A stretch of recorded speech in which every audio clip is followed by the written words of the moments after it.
Good evening, everybody, and welcome to this meeting of the Audit and Governance Committee for BCP Council. Could I welcome officers, members and members of the public who may be watching this live streamed meeting. The first order of business is to ask Mr. Hampton from Democratic Services to run through the housekeeping arrangements. Mr. Hampton. Thank you, Chairman. Good evening. Please note that this meeting of the Audit and Governance Committee is being recorded by the Council and will be published on the Council website for a minimum of 6 months. Please, could everyone present please follow these ground rules. Only speak when invited to by the Chairman. Please use your desk microphones when you are speaking, and please mute or turn off your microphone when you have finished speaking.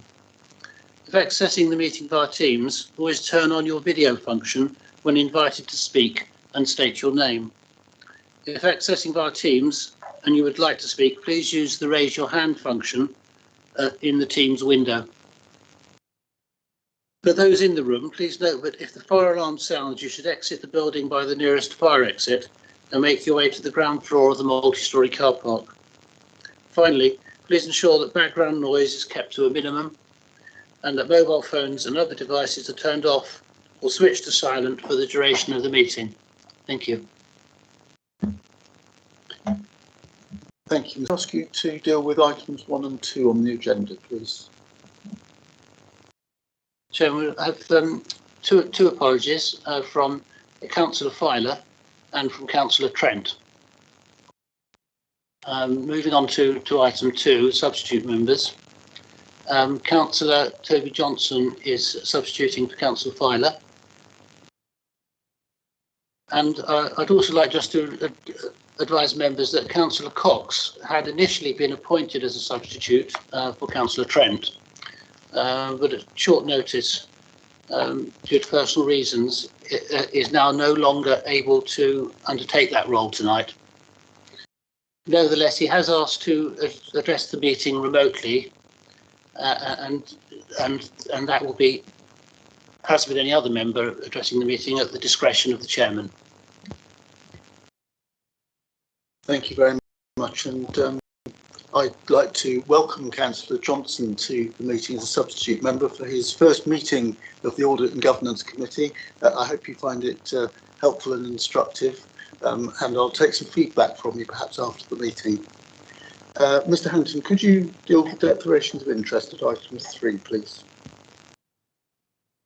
Chairman, I've not received any advance notices of declaration, so I just inquire if anybody at the meeting has a declaration. Councillor Johnson. Thank you, Chair. Just for absolute transparency, I am on the Dorset and Watchet Fire and Rescue Authority, who takes charge of the fire and rescue service, who I mentioned obviously within the report in the fire and safety update. Thank you. I'll ask Mr. Hampton to note that. Takes us on to item 4 on the agenda, which is the confirmation of the minutes of the meeting held on the 9th of September 2021. Just before I deal with those, an issue was raised, I think, by Councillor Brooke at the last meeting, and I think that is contained now in an informative note on page 11 of the papers that we have. And I just wanted to inquire of Councillor Brooke, are you satisfied that we did what we said we'd do at that meeting in terms of recording that information? Yes, Chair, that's fine. Thank you very much. In that case, could I have the agreement of the committee that they are a true and accurate record of the meeting that took place on the 9th of September 2021, and that you are happy for me to sign them accordingly? Is that agreed? Thank you very much.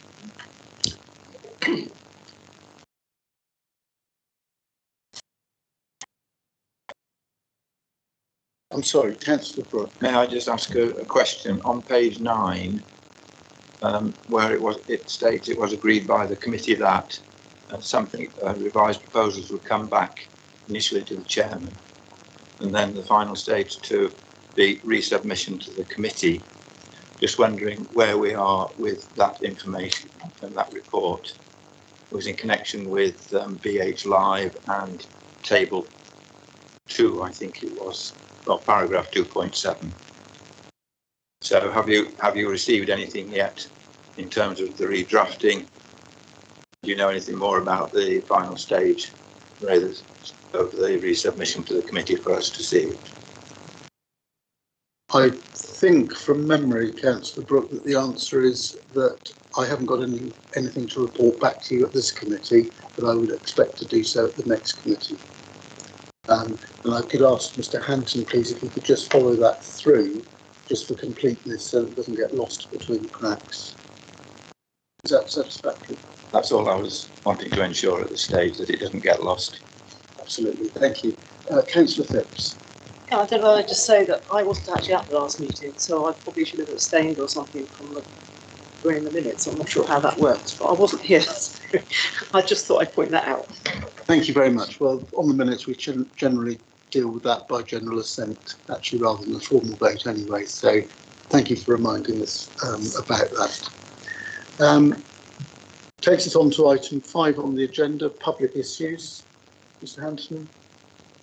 No public issues, Chairman. Thank you very much. So the first substantive item on the agenda this evening is item 6, which is the health and safety and fire safety update. And I believe that Mr. Stannard, you are going to introduce the report for us. Thank you, Chairman, and good evening, members.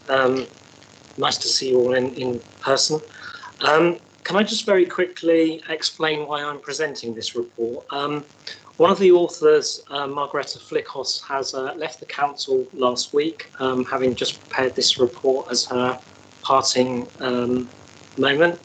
And Philip Lawrence, the other author, has unfortunately acquired COVID last week and is on the recovery. He is dialed in tonight to help me with any questions that I might be unable to answer. So please bear with us on that. So in summary, this report explains that the governance arrangements, particularly at the strategic and tactical level, are now very well embedded throughout BCP Council.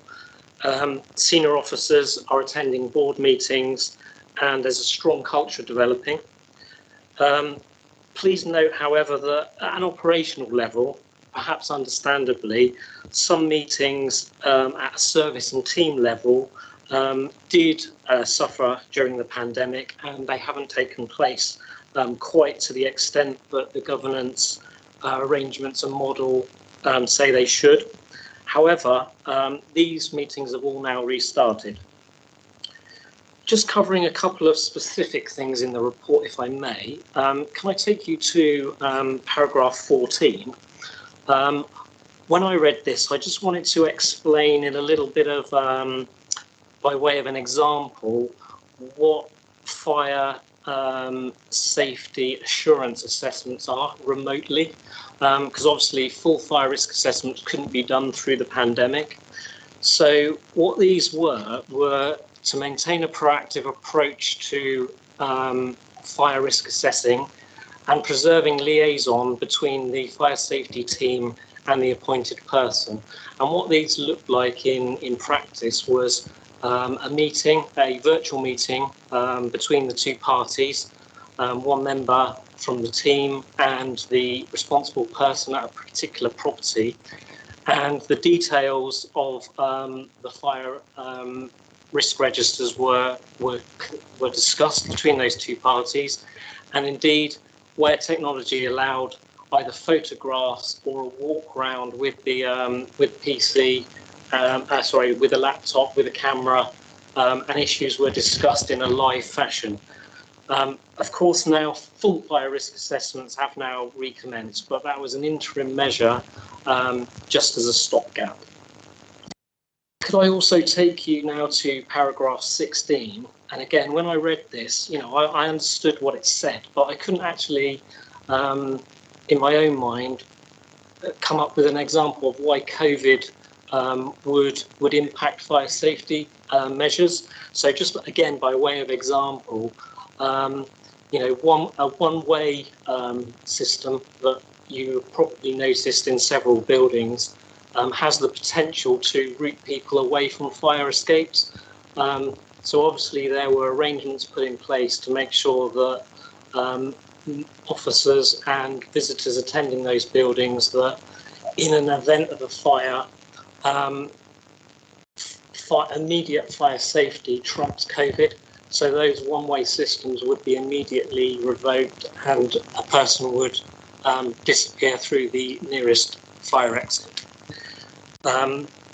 So elsewhere in the report, excuse me, you'll notice that as the council moves to its chosen operating model and smarter structures, the health and safety and fire safety team have both moved managerial areas and line management areas. So the fire safety team has moved to facilities management. This is explained at paragraph 13. And the health and safety team now sits within audit and management assurance, which is my team, as you know, and that's explained at paragraph 22. In the case of the health and safety team, that will coincide with a slightly shifting emphasis of that team. So whilst they'll still provide advice and support to all the services in the council as they currently do, having now got all the policies and processes in place, there'll be more of a compliance role and auditing against those policies and procedures.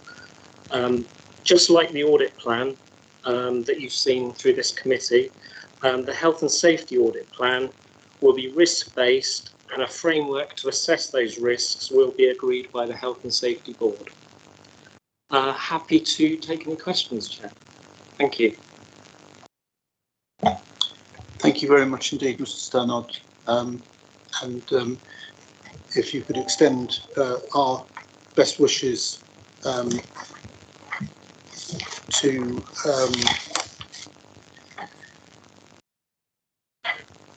Philip Lawrence, Fire Safety Manager, speedy recovery from COVID and all of that. I think the committee would like you to do so. Thank you, Chairman. So, members, are there any questions?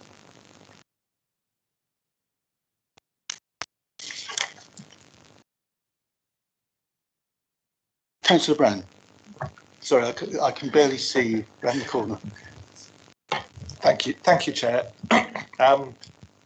I have actually, this is regarding a fire safety query about not actually just sort of council premises, but council-owned premises that are operated as land, where the council is the landlord, and the sort of fire safety responsibilities regarding that. I have a bit of experience. I've met Margarita and Philip actually in relation to another premises. I've not declared it as an interest because I'm no longer involved there, although for a time I was the fire responsible person for those premises, and it was premises operated by one of the preceding authorities to BCP Council. But my question is about the fire safety approach for premises which aren't council premises in terms of where council staff are and where council staff work, but are leased premises where the council is the owner and the landlord, and the necessary sort of fire responsibility for those, and particularly around ensuring that fire risk assessments are carried out and are kept on file for those premises. The premises I was involved in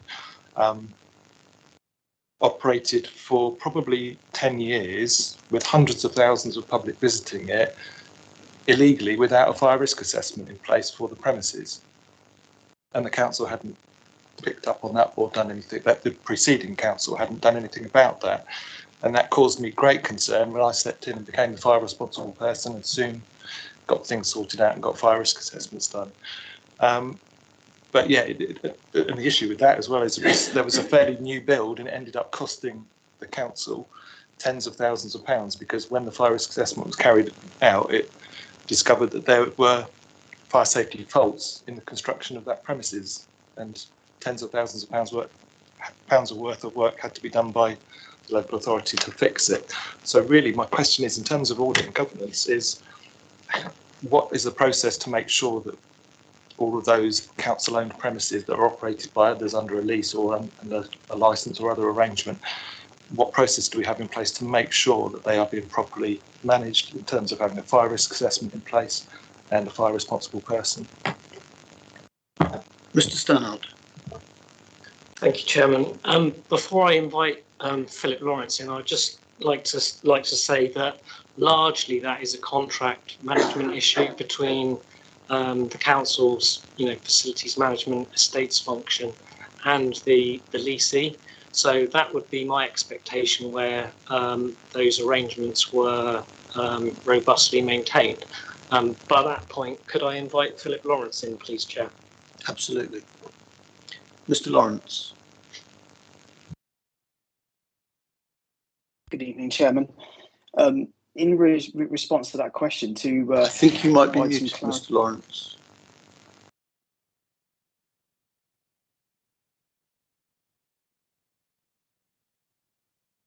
how is that, Chair? Is that better?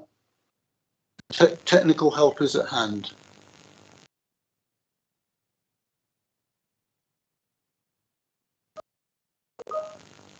Mr. Lawrence, I think that's been adjusted. Would you like to respond, please? Thank you, Chair. How is that? Can you hear me now? Yes, that's excellent. Thank you. Excellent. Thank you.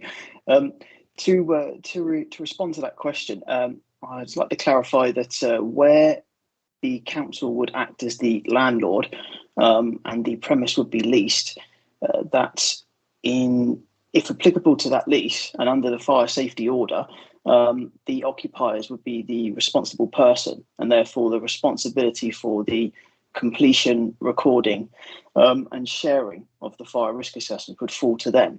And that would be shared with the landlord should any issues require intervention on the landlord's behalf. I can do some research with Councillor Brown outside and try and determine what happened. I believe the dates he mentioned precede my time with the council, so I can do some investigation into that for him. Thank you, Mr. Lawrence. I think Councillor Brown was citing that just by way of an example, actually, that has since been resolved. But did you want to come back on the substance of your question? Yes, thank you, Chair. Yeah. I mean, it was sort of using it as an example, but just from an experience I'd had, it was addressed and resolved when it became clear.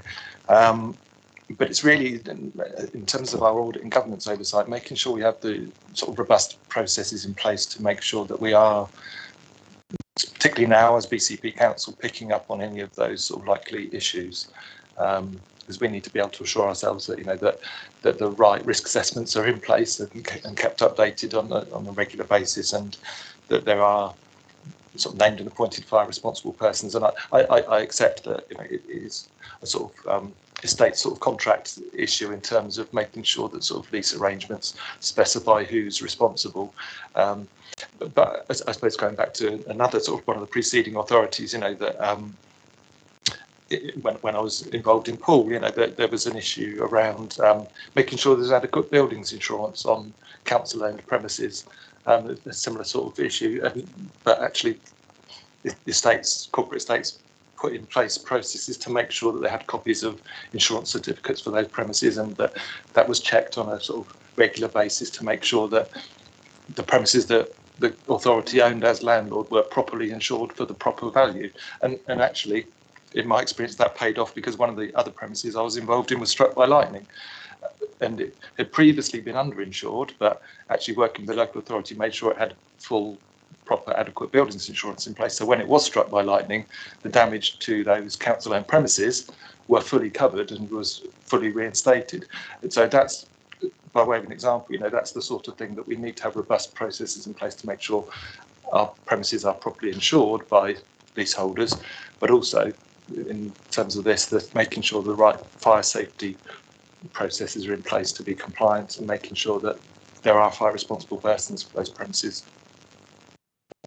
So I think the outcome of raising this issue for audit and governance is perhaps for Mr. Lawrence to go back and review that in preparation for the next fire safety report, so that actually the points raised by Councillor Brown can be seen to be addressed generally across the piece. Mr. Stannard, and then I'll come back to you, Councillor Brooke. Thank you, Chairman. I think what I should be doing in response to Councillor Brown's comment is to review the audit work that we've done on the adequacy of the estate's contractual follow-up arrangements with the leases. I think that's what you're alluding to is, is that adequate in BCP? You've obviously pointed to historic shortfalls. I can't tell you the position of BCP here and now, but I can go away and have a look at that and see what our audits have found and come back to the committee maybe through the next reporting cycle to next committee. Yes, that would be very helpful. Thank you. Okay. Councillor Brooke. Thank you, Chair. Councillor Brown's question actually, I think, extends beyond what he was mentioning. We have in my ward, for instance, a community centre which has been leased since 1986, and I'm following through a number of issues relating to the management of that. But up to now, we cannot find any paperwork whatsoever. And therefore, it would seem to me that this is now a pertinent time in which perhaps the Audit and Governance Committee actually puts on its forward plan, looking at how the leases are being managed, what leases are available and what aren't in various respective wards. And secondly, to at least approach the existing management of the Broadstone Community Centre to ask for up-to-date paperwork, which also should include the accounts, and there should be annual account records in the council from the community centres that are leased out. So, Mr. Stanhope, would you like to wrap that up within the work that you've undertaken to take forward? Yes, I will, Chair. Just to clarify whether, Councillor Brooks's suggestion that you want anything on the forward plan specifically on this item, or whether you just want me to follow up on the specifics of Councillor Brown's. I think what Councillor Brooks was saying was that you might want something more substantial on the forward plan. Is that right? Well, I think there are two phases to this. The first one is the immediacy of the issue that Councillor Brooks just raised. It could well be that this is a widespread problem. We just don't know. And then I think with that having been raised in the way that it has been this evening, yes, we do need to see an item on the forward plan, because I don't think we'll be able to resolve it in its entirety across the BCP estate without doing so. And I think we're going to look probably for an appendix in there which lists all of the properties, etc., etc.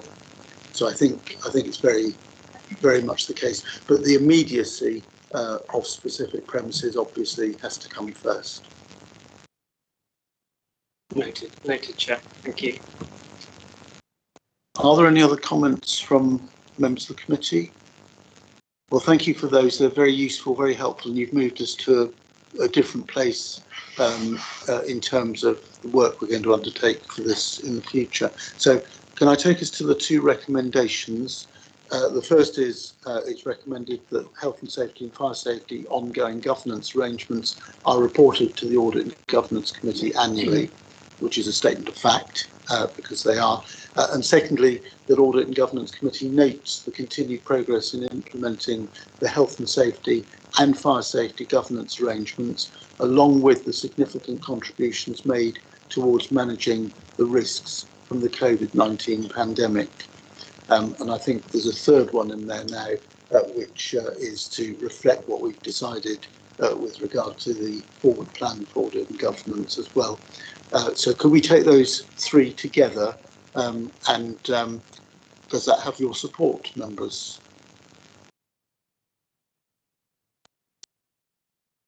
Yeah. Thank you very much indeed. So it takes us to item 7 on the agenda, which is emergency. Councillor Brown. Sorry, just actually, as we were sort of discussing that, just one actually small questions just occurred to me on that item 6. But just, I know we've just had the vote on it, but it's actually just a small question. While we've got Mr. Lawrence here and Mr. Stannard, Mr. Stannard mentioned about talking about the COVID impact on fire safety. And actually, it occurred to me that I have had mentioned to me about premises management.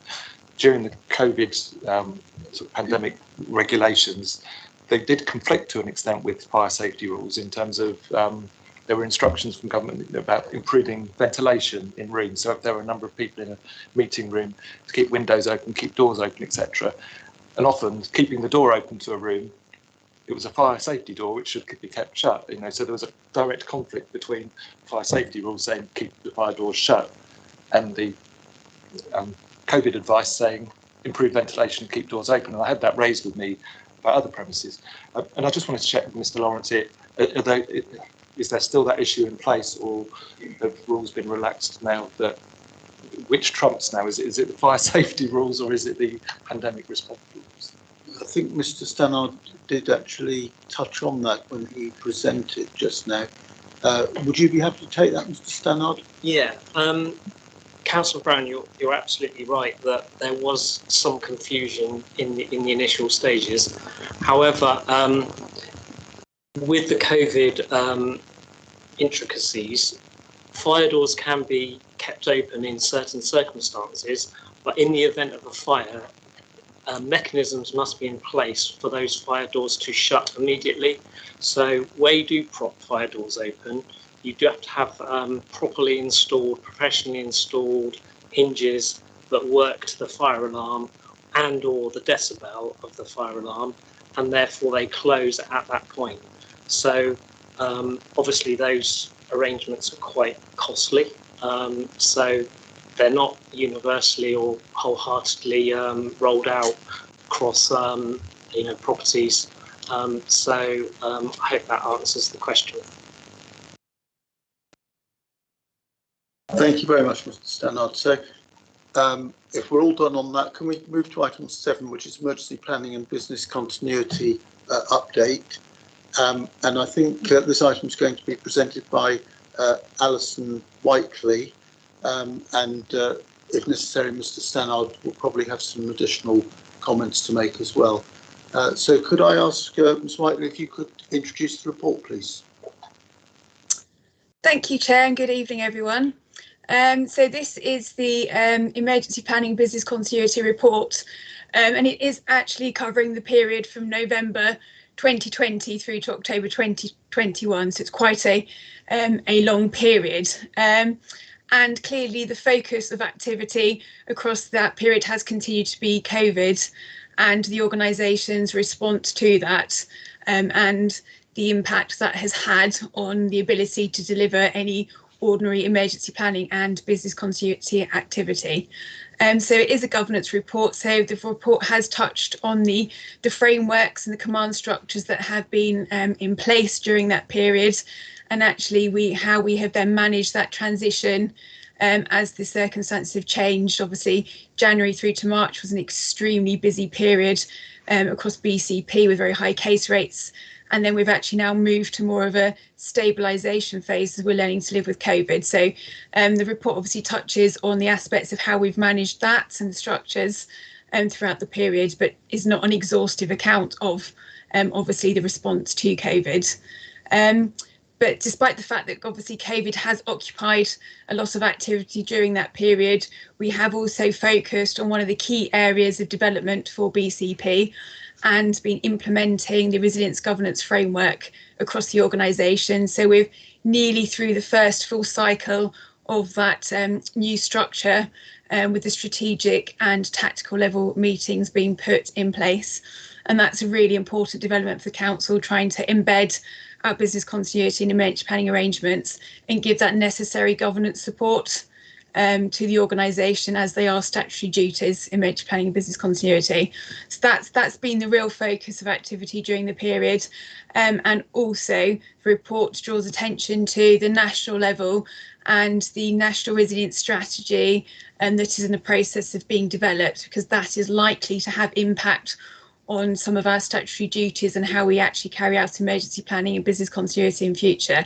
And so wanted to keep the committee abreast of what is going on with that, and we wait to see how that pans out in the new year. We should know more about that. So if there are any questions. Could you just, before we go to questions, just fill out one one area of that, which I'm sure will be of interest to all members of the committee, and that is with the very significant distraction of COVID-19 and that prioritisation of the work of you and your team.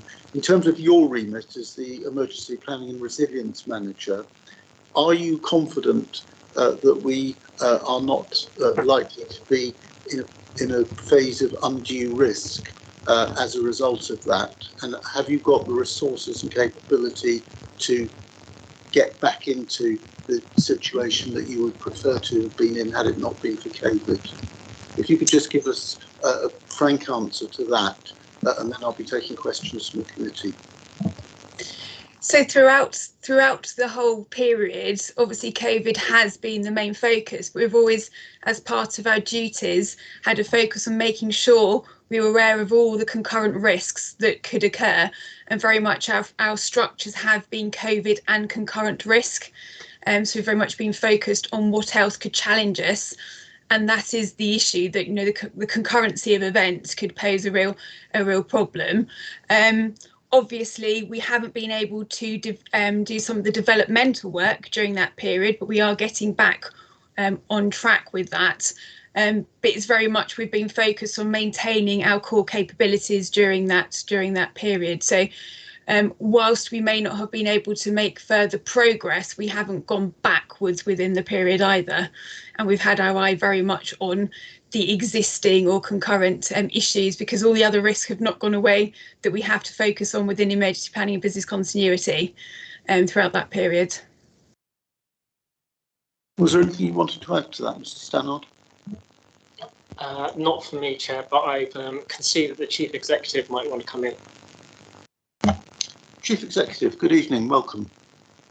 Thank you, Chairman. So I just wanted to add a personal note to that, because actually what Alison, Nigel and the team have done have kept us going with both fronts, both the COVID front and the normal regular silver and gold arrangements. And in addition to that, the gold and silver arrangements we put in place for things like the Air Festival.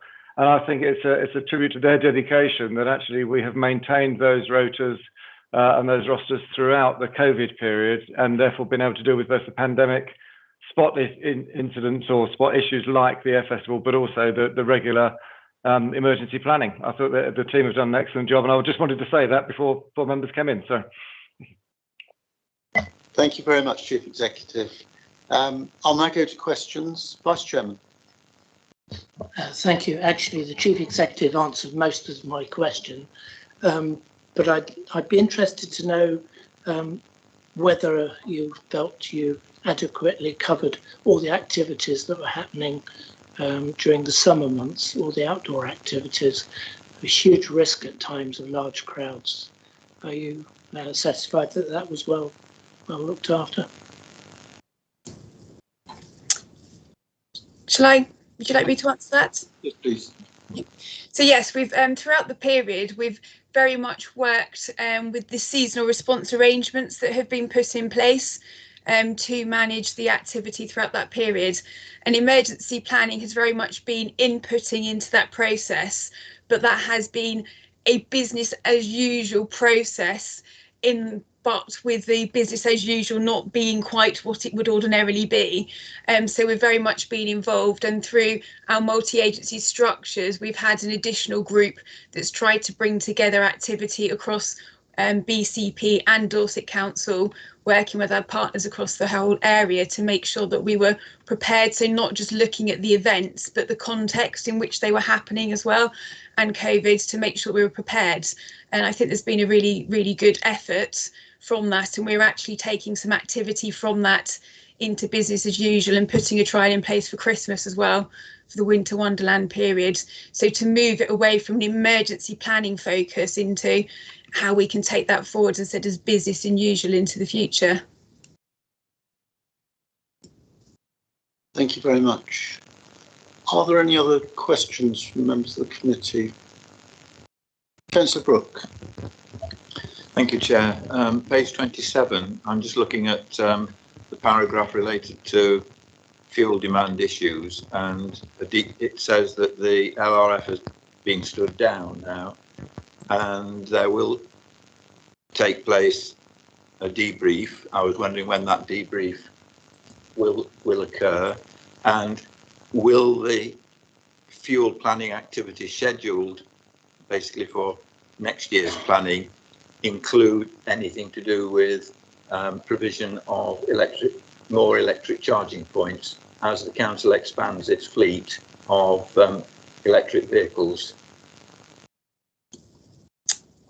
Okay, so in response to the first point about the debrief, that's actually scheduled to take place this Friday, a multi-agency debrief, and we're conducting internal debriefing at the moment to be able to take our own learning and also feed into the multi-agency debrief taking place. In terms of the activity next year, yes, that obviously will, that's on the schedule to take place. Obviously, we'll be working with colleagues across the council looking at some of the implications of moving to a more electric fleet as well, because this is purely focused on the lack of fuel. We do also, as emergency planners based on the National Risk Assessment, also have to look at a total loss of power. And a collective is a multi-agency. That is a piece of work we're starting to look at now. So we will be looking at that from an emergency planning perspective, but under a slightly different work stream. So we'll be working across the council as well to look at that. But obviously, in terms of the fleet, I can't actually answer any questions in terms of the fleet and the plans for that. I can only answer from an emergency planning perspective and how we'll be looking at that and the business continuity implications as we go forward with that. Fine. Thank you very much for that answer. That helps clarify that point. And Chair, before we go on to the recommendations, I'm just a little bit concerned that we are asked to note in the first of the recommendations, if I can find it, the continued response to COVID and the transition to business as usual. And reading the report, it's very clear that although obviously we're offering exactly the same services, it isn't going to be business as usual, i.e. how it was operated pre-COVID, because we are having to learn to work and live alongside COVID itself. And therefore I'm just a little bit concerned that we're noting something as business as usual when actually it isn't going to be business as usual. Would you like to comment on that, Ms. Whiteley? Because if we need to change the wording of this recommendation, that's what we'll do. Yes, so in terms of the business as usual is moving away from using emergency response structures to actually manage the situation and actually taking the management that back into business as usual arrangements. So it's no longer under an emergency command structure, but very much within the report I have spoken about moving to a living safely with COVID and the idea of a new normal. So fully acknowledging it is not business as usual, but from the governance perspective, we're moving away from that emergency planning command structure. Those the LRF and both BCP groups have been stood down for now, or they can be stood back up if needed. So that's the idea of moving to business as usual. But if the committee feels that that wording should be adjusted slightly to reflect that, then we can obviously do so.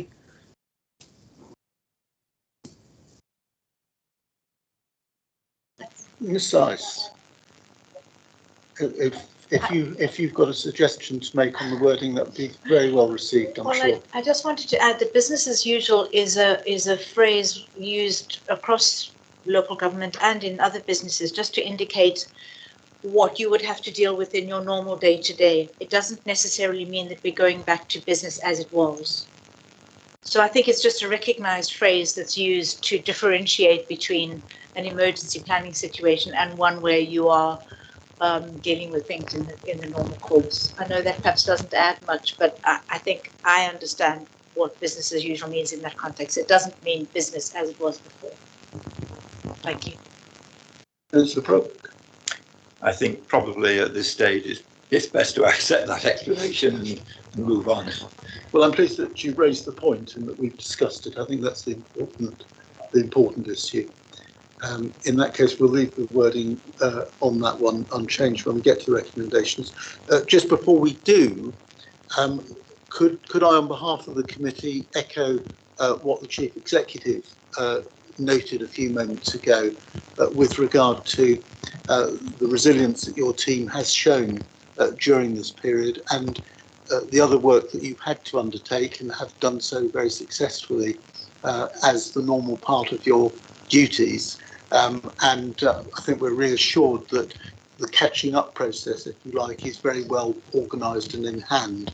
And I think we'd probably like to congratulate you and the team for what you've achieved through what have been very difficult times for yourselves and for many, many other people. So I'll convey that on behalf of the committee. I'll now turn to the three recommendations, which I hope we can take together as one.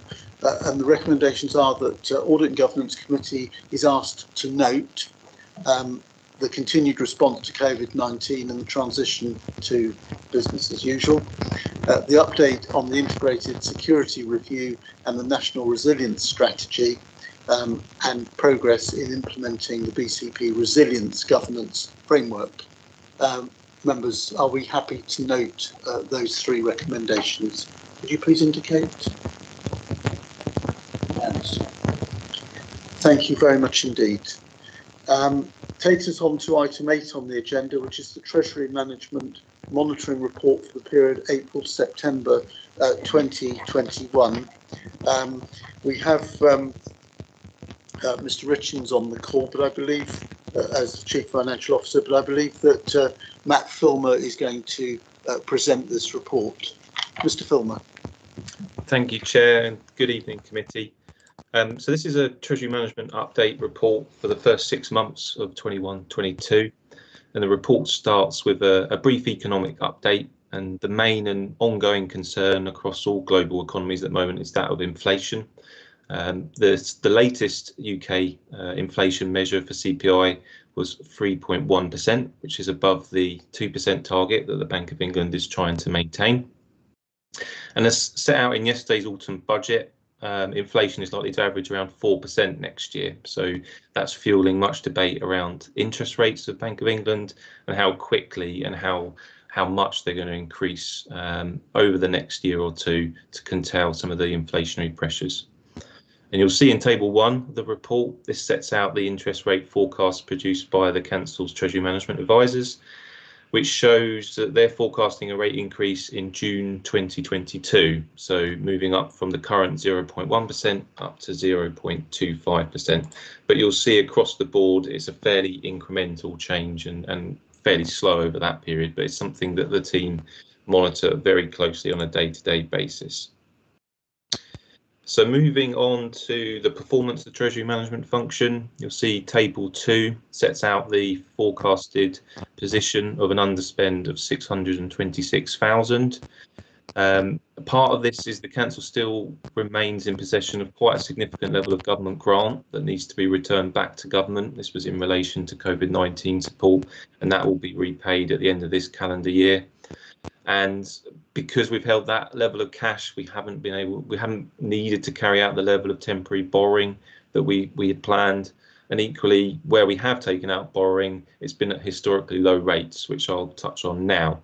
So Table 3 of the report sets out the borrowing as at the end of September, and you'll see that's just over 242 million across the general fund and housing revenue accounts. And within that, there are 2 new PWLB loans that have been carried out in August of 12.5 million issues that have a split duration between 47 and 48 years. So Table 4, the report sets out the investment balance, which is just over 151 million. And it's probably the highest point it will be for this financial year. And as I said, a proportion of that is government money that will need to be returned. And lastly, the report just picks up on the changing regulatory environment for Treasury Management. I've updated the committee in the past around some of these changes. You may remember that the Public Works Loan Board, where councils borrow money from the government, they implemented a new rule that prevented councils borrowing if they had any schemes in regards to commercial investments or borrowing to invest. And that's very much a topical subject that in local government treasury circles is where the regulatory environment is changing. In terms of Sifa response to this, they're currently consulting on the Prudential Code, and they're going one step further than the Public Works Loan Board, and they are effectively trying to stop the activity of commercial investments entirely, and that's likely to come into place from the 1st of April next year. And central government are also putting plans ahead and are currently consulting on the capital financing framework. There's a lot of ideas and changes on the horizon around that, but the biggest change to update the committee on is a potential of an introduction of a capping of borrowing on local councils, particularly if they continue to ignore some of the regulations that I've just referred to. So I'll stop there. I'll happily take any questions on the report, Chair. Thank you very much indeed, Mr. Filmer. Members, do you have any questions on the report?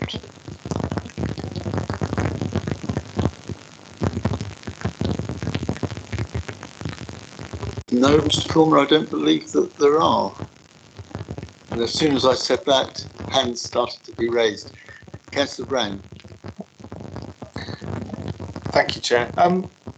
Yeah, I don't know whether just to expand on one of the latter points there that was made by Mr. Filmer about the changing regulatory landscape in terms of borrowings for commercial activity, and I'm aware that that's obviously been an ongoing topic for the last couple of years that's been being looked at. But obviously, some of the investment activity or proposed investment activity of the council is sort of hybrid. It involves things which are sort of legitimate council interest in terms of housing development, that sort of thing, but it can involve commercial elements to that as well. So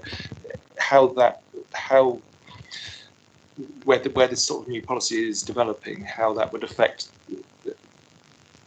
those sort of potential future investments and potential future developments. Would they have to be 100% purely sort of public service, in terms of what the council is delivering, or can there be a proportional commercial investment element to those projects for which the borrowing is secured, or is it sort of, does it have to be 100% no commercial interest at all in those projects? Mr. Filmer, I appreciate that the legislative work of government isn't yet complete on this, but could you perhaps give us some guidance in response, please? Thank you, Chair. I can see Adam Richards has got his hand up, so I'll let him lead on answering that question first. Mr. Richards. Thank you, Chair. With regards to answering Councillor Brown's query, clearly we need the final T's and C's of any regulations to be laid before we know the exact regulatory framework within which we will need to operate going forward. But based on the information that has been circulating for consultation, I think when we come to developments, as long as we are very clear as a council as the main purpose and reason why we undertake these developments. So if they're in regards to housing, if they're to do with regeneration, if they're to do with supporting service delivery, then I think we are generally in a position that we will continue to help support those proposals. If we looked at a recent one that the council's undertaken as an example, the council's decided to invest in Carter's Quay, which is a housing development. And the primary purpose, and I think those words are quite key, primary purpose, is actually to increase homes within the local area, and therefore, as a housing scheme, that is something the council is quite happy to support within that regulatory framework as we best understand it. That actual scheme does include in the commercial element, but that commercial element is clearly not the, if you like, the main or sole purpose of the development. So therefore, it doesn't prohibit us from actually undertaking that because it contains that commercial element. I hope that's probably enough by way of response to actually help explain the kind of circumstances that we face by way of this issue. I don't know if Matt wants to add anything. Mr. Filmer? No, thank you, Chair. I think Adam covered that very well. Councillor Brown? Yeah, thanks for that response. That's really helpful because I obviously appreciate we've got to wait for the sort of rules and regulations to be laid and to know exactly what the devil's in the detail. But yeah, that's a great response. Thank you very much. That really sort of helps to clarify, especially the example about Carter's Key, helps to clarify where the position the council will be in. That we anticipate that as long as the primary purpose of the project is in line with the sort of council's strategies, then it should be acceptable. Thanks. Yeah, I think that demonstrates clear differentiation between those council schemes and previous investments that have been made by councils up and down the country through PWLB funding to acquire assets either within or without of their own area for commercial return rather than for any local investment around the subjects that Mr. Richards identified. And I think there's a fair degree of clarity because of the answer that you've given, Mr. Richards, that we can all understand. Are there any other questions? Councillor Brooke. Thank you, Chair. It's for clarification more than anything else. Looking at the table 3, which is the borrowing, where we've got in excess of 400 million, and the investments where it is in the region of 230 million. So we're looking at somewhere in the region of 177, 180 million unmatched debt, if you like. What's the limit, or is there any ratio between debt and investment whereby we might be saying that actually that's going too far? Mr. Filmer? There's no relation in terms of the debt and the investments. That's not something that we have to pick up as part of the potential indicators. Councillor cited a number of 400 million, which I couldn't see in the report. I just wanted perhaps just clarify what number he was referring to on that. If you total the debts up columns, you've got 174 million, and underneath, that's all included, 242. Yeah, so yes, yeah, sorry, that's my mistake there. Chair, I think Mr. Richards wanted to add to that as well. Yes, thank you, Chair. If I may help the councillor just to remind the Chamber that as part of the June MTFP update report, the council has made a decision to shift its position when it comes to its overall self-imposed borrowing caps, because the borrowing cap is something that is self-imposed by the council, and that was a matter for audit committee, and then once audit committee endorsed that approach, then it fed into that MTFP update report, where the council has recognised by benchmarking itself with all upper tier local authorities, including London Metropolitans, that we are at the low end of the spectrum of borrowing compared to other local authorities, and therefore in line with the council's ambitions,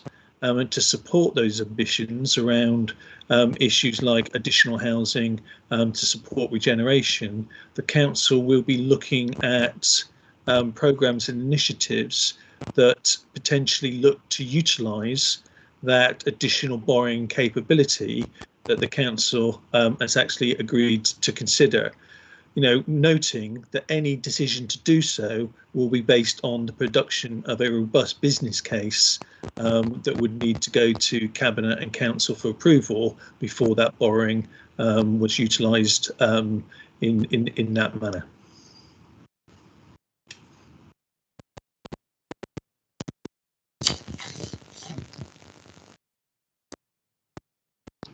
Hopefully that helps, Chair. Yes, thank you very much. It's extremely helpful. Thank you very much indeed, Mr. Richards. I wasn't sure whether you'd finished, but thank you. Councillor Phipps. Just to clarify, paragraph 12 mentions taking out borrowing of 25 million in August 2021 at a historically low rate. Just confirm that when you go to table 3, is that the two at the bottom that are 12,500, anyway, 12,500,000 each that go up to 16th of August 68, and their interest rates 1.56 and 1.55, is that right? Okay, so those two interest rates there then, are they fixed for that whole term? Okay, right, thank you very much. They're all nodding. Thank you. Thank you. Any other questions from members? No, well in that case we'll go to the recommendations which have both been noting, and we'll take those together. And so the first one is to note the reported activity of the Treasury management function for April to September 2021, and secondly to note the update on the Treasury management regulatory environment. Are we happy to note those two recommendations? Can you please indicate? Thank you very much indeed. Takes us on to item 9 on the agenda, which is risk management and the corporate risk register update. Fiona Manson, who is the risk and insurance manager for BCP Council, could I ask you please, Ms Manson, to introduce the report? Thank you, Chair. This is the quarterly update to the committee of the Council's corporate risk register. Members will recall we continue to be aware that the ongoing impact of the pandemic on activities of the Council is reflected in the corporate risk register, and impacts being considered as part of the overall reviews that are going on the register. Risks are being considered in both their usual context and any additional context and evolving impacts as the Council continues to deliver services. The report this quarter outlines the changes in risk during the quarter, and the detail is provided on the individual risks in Appendix 1, with a summary of the changes in paragraph 8 of the report. As in previous reports to this committee, we have included a target risk score for the majority of the risks. This score represents the reconsideration of the net risk score, taking into account the proposed actions and strategies to further manage and mitigate the risk. This supports both the decision-making process and provides a measurable position in terms of the risk being managed to a target score. In general terms, the risk register provides a strong analysis of risks that the Council needs to continue to face and to monitor, and we need to be alert and update, mitigate and escalate risks as they occur both singly and concurrently, as we've continued to do so with the pandemic.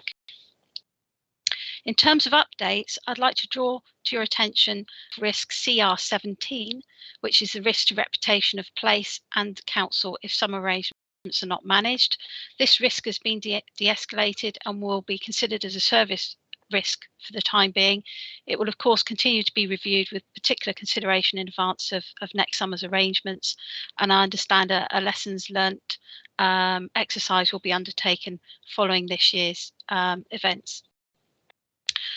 Before the update on this report concludes, with the agreement of the Chairman, I would like to ask Adam Richards to provide a more detailed update on corporate risk 9, which is titled Failure to Maintain a Safe and Balanced Budget for the Delivery of Services. The detail of this risk can be found in Appendix 1. Thank you, Fiona. Chair, are you happy if I take up that opportunity? Mr. Richards, yes, please. I'm getting a little bit of feedback. I don't know if that's me or in your room, but I will continue anyway. So I think with regards to CR9, the failure to maintain a safe and balanced budget for delivery of services, clearly this is a risk that is a standard item almost on the Council's risk register.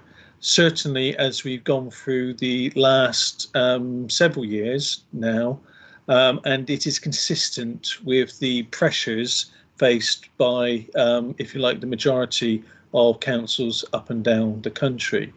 What the documentation does is it identifies there are two aspects to the current council's current position. One is the in-year position in regards to the budget was set for 21-22, and the next is the council's medium-term financial plan, which has been extended to a 5-year period, and with particular emphasis on setting a balanced budget for 22-23. In regards to the first element of that, what the documentation refers us to is the first quarter's budget monitoring that was issued to Cabinet in September, and that identified that the council had a £7.6 million net forecast overspend within services, and a potential further issue of up to £7.5 million, which was the target that was set for the transformation savings. However, that was the headline from the report. What the report actually then did, in line with, if you like, the good financial principles that the council's consistently applied year upon year, it put together a mitigation strategy, should those forecasts turn into reality. And that mitigation strategy, looked at, the council's use of its budgeted in-year contingency, as well as the resources that the government had given us by way of tranche 5 money to deal with 21-22 being the tail end of COVID, with significant variations expected compared to our normal levels of activity. So it looked to exploit both of those in order to make sure we had that balanced overall position. An update for the Q2 position will be presented to Cabinet in December, and I certainly expect it to be an improvement from that first quarter's position, but we're going through doing the due diligence at this moment in time, preparing the report ready for Cabinet's consideration, as I said, in December.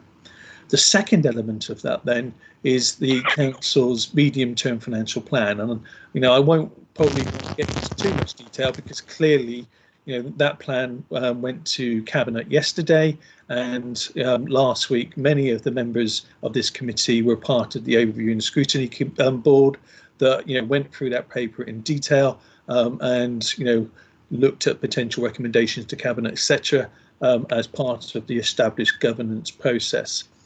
But that said, it is clear that when you look at that 5-year position, the council, as I said, consistent with other local authorities, has significant financial challenges. And what this paper does is it just reminds us of some of the commitments that are being, with regards to actions that are being undertaken to help the council come to that, balanced position for the budget for 2022-23. And hopefully starting to reduce the scale of the fiscal challenge over the entirety of that 5-year period. And that's consistent with the process we go through every year with regards to the identified potential funding gap for the following year at this point in time. Then there's the level of activity to get under the skin of that, to look at options, ready for some of that to start to then be crystallised in the December position, and then it can completely be confirmed as part of the February budget report, which is consistent with, if you like, our overall budget strategy and financial planning horizon. So, the report gives you and reiterates some of those details where the council is potentially considering the profile of its transformation programme by both way of expenditure. Have we got that profile right? If it slips and it changes what needs to be funded in whatever year, it looks at those savings and the need for us all to have reassurance around the delivery of those savings in any specific year. It considers the fact that when it came to transformation, we added money to the base budget for the annual increase in operational costs that would flow from that initial investment, and considering the profile of that to see whether or not it's in line with those original estimates. It looks at how we can drive out value from our land and buildings by utilising the council's new urban regeneration company. It looks at and considers the local government capital accounting framework to see if it's possible to capitalise some of the feasibility costs the council's looking to incur to support those regeneration ambitions.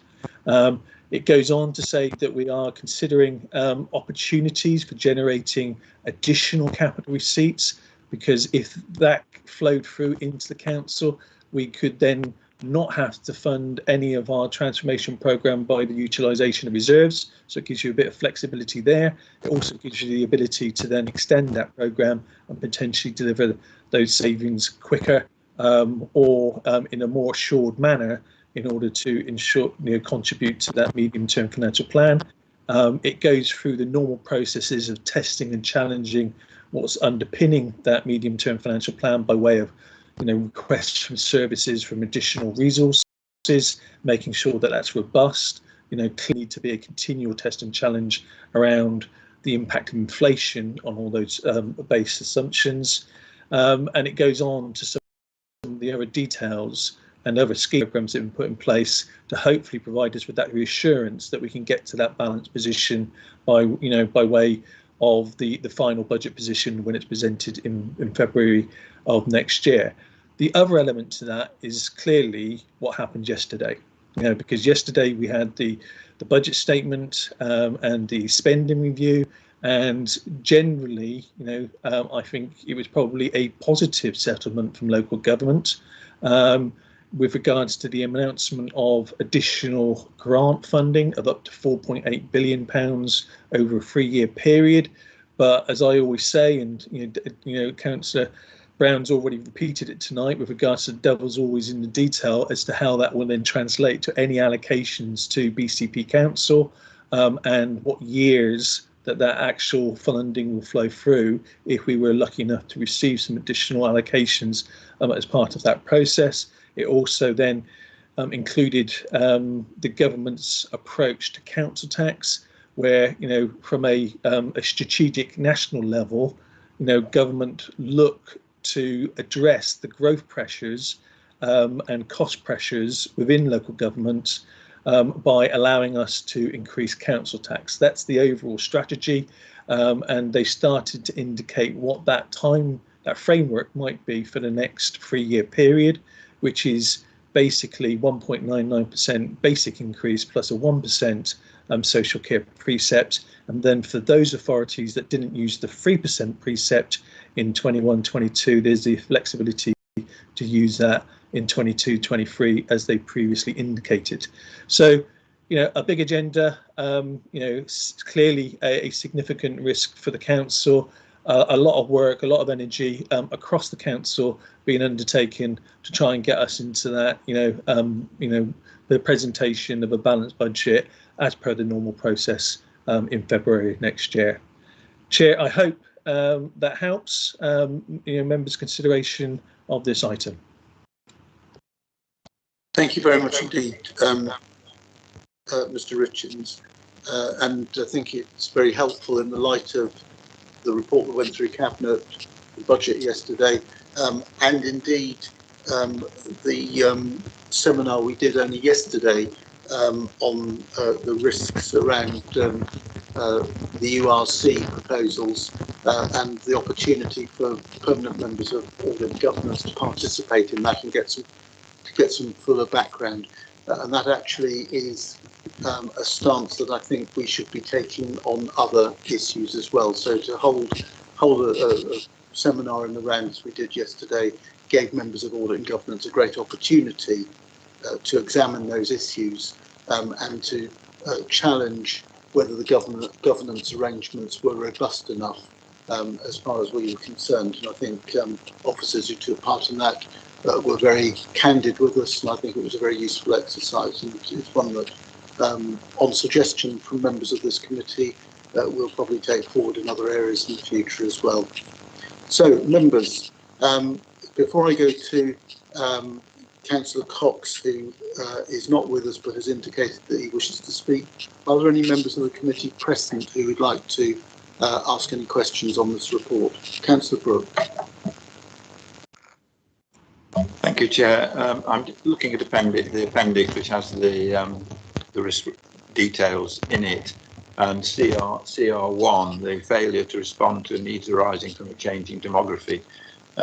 it does make reference in there in terms of mitigation, the MTFP, which Mr. Richards rather has referred to, and he's also referred to the budget announcement yesterday. So I'm just a little bit concerned here that we are being a little bit optimistic in the predictions over the next 2 years to reduce the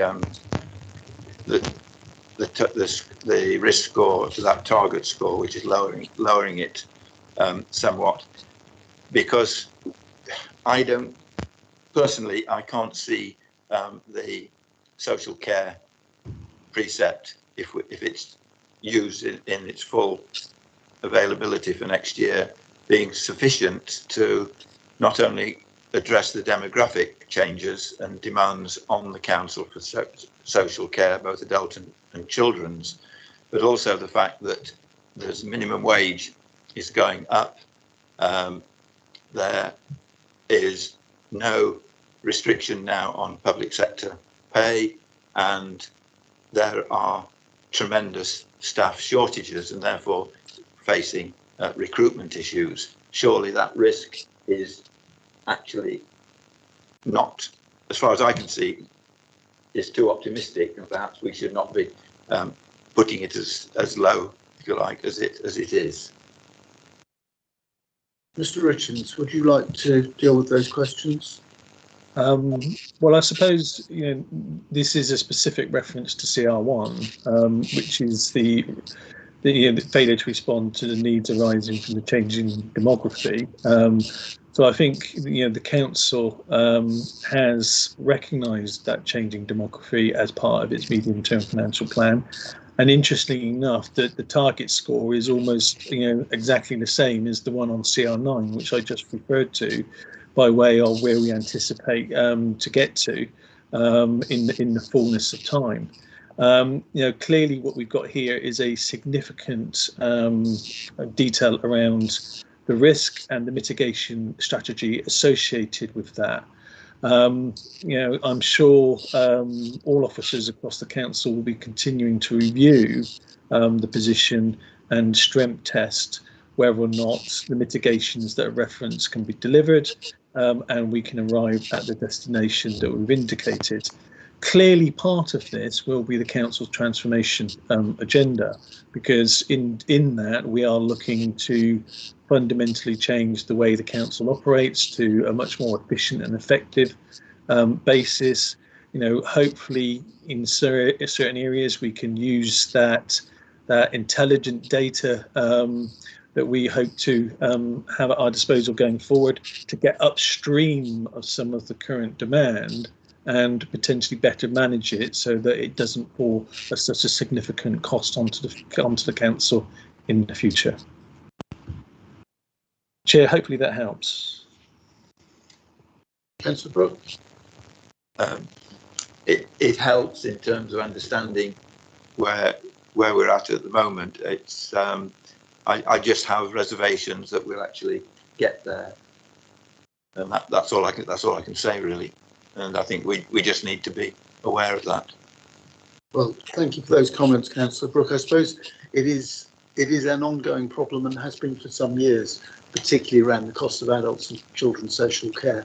And I certainly know from my budgetary experience in a preceding authority that it was the biggest headache and the biggest challenge that ever presented itself every single year and ongoing throughout the year. So I think your points are well made, and I think Mr. Richards, as the Chief Financial Officer, is painfully only too well aware of them all as well. It is about keeping really on top of that day in and day out and making sure that all the mitigation measures are being taken that the Council can possibly do. Are there any other questions from members who are present? Councillor Brown? Thank you, Chair. Yeah, you were looking over at me. I expected I was going to ask a question at some point. Well, I was about to ask a question myself, but I wanted to make sure you did yours first. Yeah, on the report on CR9, which is covered by Mr. Richards at length, and I'm pleased to hear that sort of lengthy explanation of where we are in terms of the risk about a safe and balanced budget for the delivery of services. I mean, there are a number of elements in there which obviously could potentially cause sort of quite significant issues and would cause concern. But I suppose, especially in terms of our role here as audit and governance, I'm really pleased to see the sort of thorough detail in there about the mitigations in place and the detail. To be honest, I would expect no less, from our finance team to give us that sort of real fine detail and in terms of the mitigations that we can expect.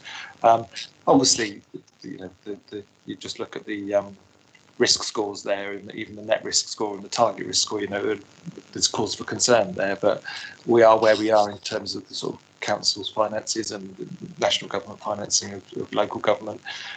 So I'm pleased to see that sort of thorough detail and mitigations there.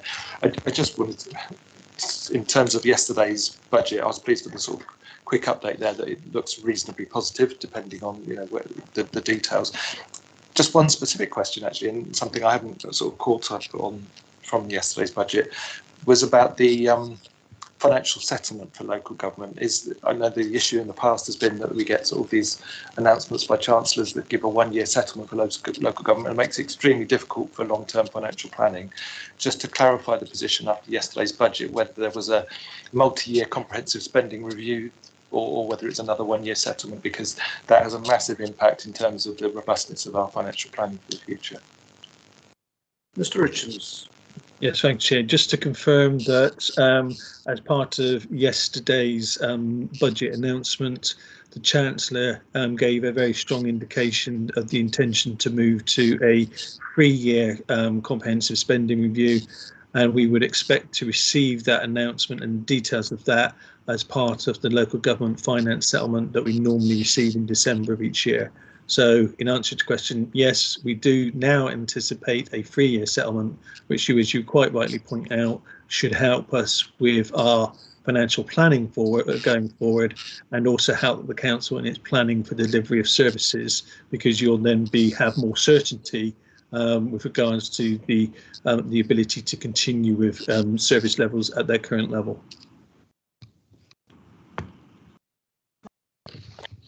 And just a question from me, and I think you referred to transformation savings earlier when you were speaking to that particular corporate risk.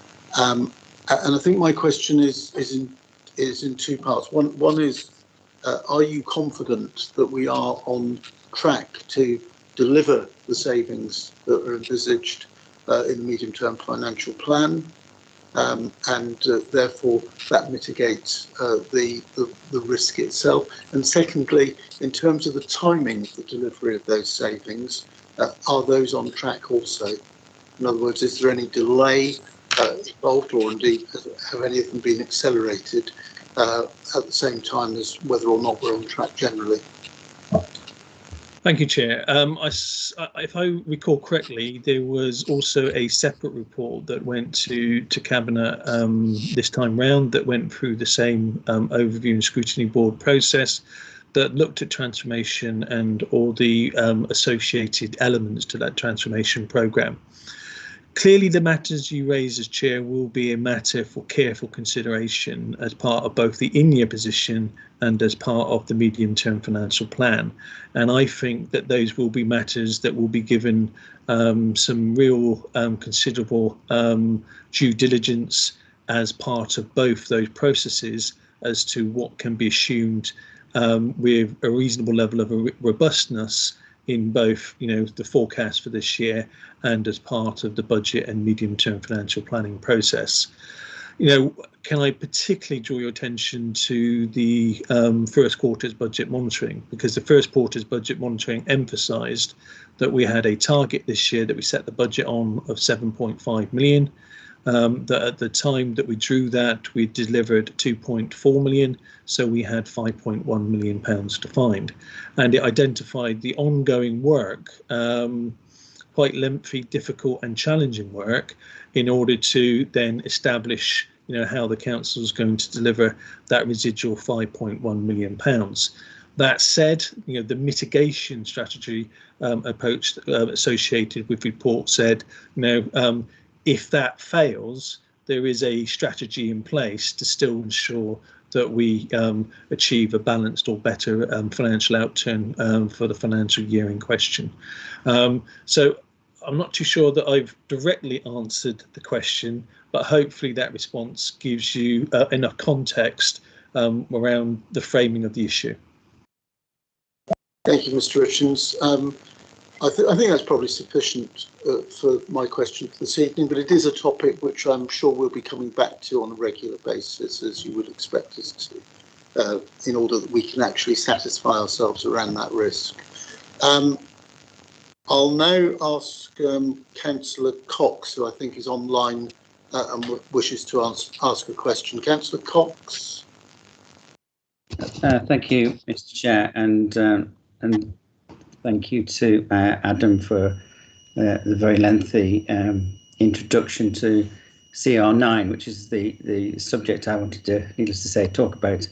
And I noticed, I just want to draw members' attention to the executive summary, which clearly sets out there that when it says there are no changes to risk scores during the quarter. That's what this report says. And yet that is at odds with actually the length of time that Adam Richards has just talked about CR9, which clearly, there is a change to the risk. There is a concern to the risk involved, and it just appears to be at odds with the report. So I suppose what my question, should I have one, would be that what does it take for the risk to actually change? If it's not changing now, where clearly there are significant movements in the budget, and certainly in that quarter they were negative. I appreciate what Adam was saying about there may have been a few things going the right way in the second quarter and possibly within the budget, but we don't know yet because we don't know the detail.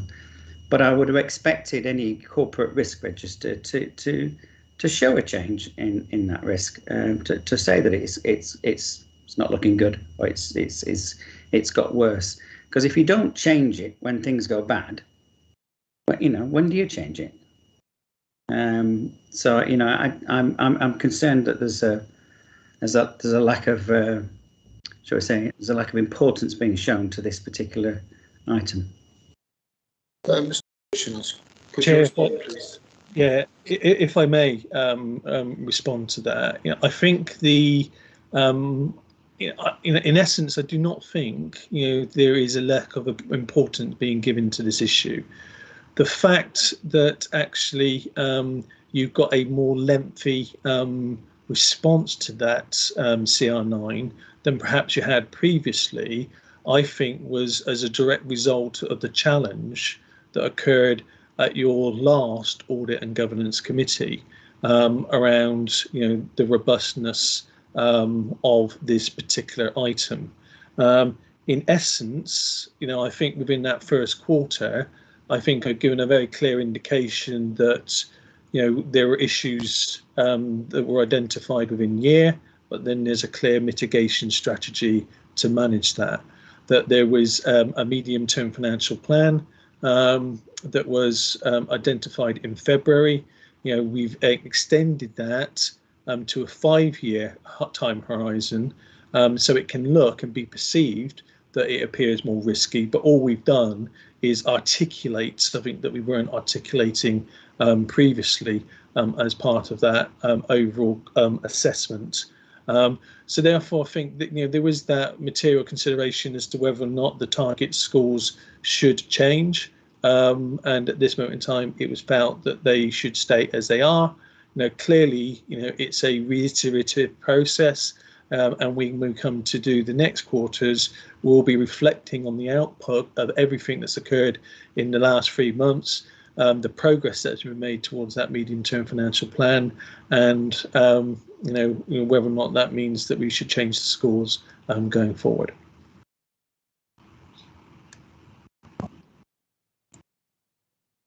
Thank you, Mr. Richards. Are there any other questions? Councillor Brooke. Fine, thank you, Chair. It relates to CR4 and CR11. CR4 is to do with IT and cyber security, and CR11 is the ability of the council to function and operate efficiently, etc., etc. One of the big issues we have at the moment is the interface between the council and the public in terms of communication. Something I raised with the director several months ago, and things don't seem to be getting any better. In other words, we have residents who are contacting us on a regular basis, different residents, I might add, not the same ones every time, that it's taking them half an hour, 45 minutes, and they get no answer on the phone, or they get caught up in a loop where they've been asked to press a button, a particular number, and all it does is keep on telling them to press that number, and they can't get out of it. So they can't actually communicate with the council. And I don't see any reference in here to that particular risk. And certainly it is very much a reputational risk, and it relates to the provision of IT and getting our IT services right. So I'm just concerned that there's a big gap there that is a direct impact upon our reputation in being able to actually deal with requests and contacts with the public who expect to be able to talk to their council, and at the moment really don't seem to be able to. Well, it's a point very well made, Councillor Brooke, and I share your frustration. And only this week have I been in email correspondence with the portfolio holder as well, and therefore through to the director. So I've been questioning exactly those points because the reputational risk is very real and very present. And I think most ward members will at some stage or another over the last period have received similar criticisms which do need to be urgently addressed. I'm not sure whether there is an officer online who would want to directly answer that, or whether, Ms Manton, you would like to, in terms of how you would deal with that issue in your next quarterly report. And perhaps in the meantime, other work will have been undertaken, questions will have been asked, responses, hopefully positive ones, will have been forthcoming to weave into that report. Could you take us forward on that, Ms Manton? Certainly, Chair. I'm happy to raise it with both the Corporate Director of Transformation, who leads on CR4, and also the Chief Executive on the other risks. So I'll raise it in the next quarter's reviews, which obviously follow this meeting. Okay.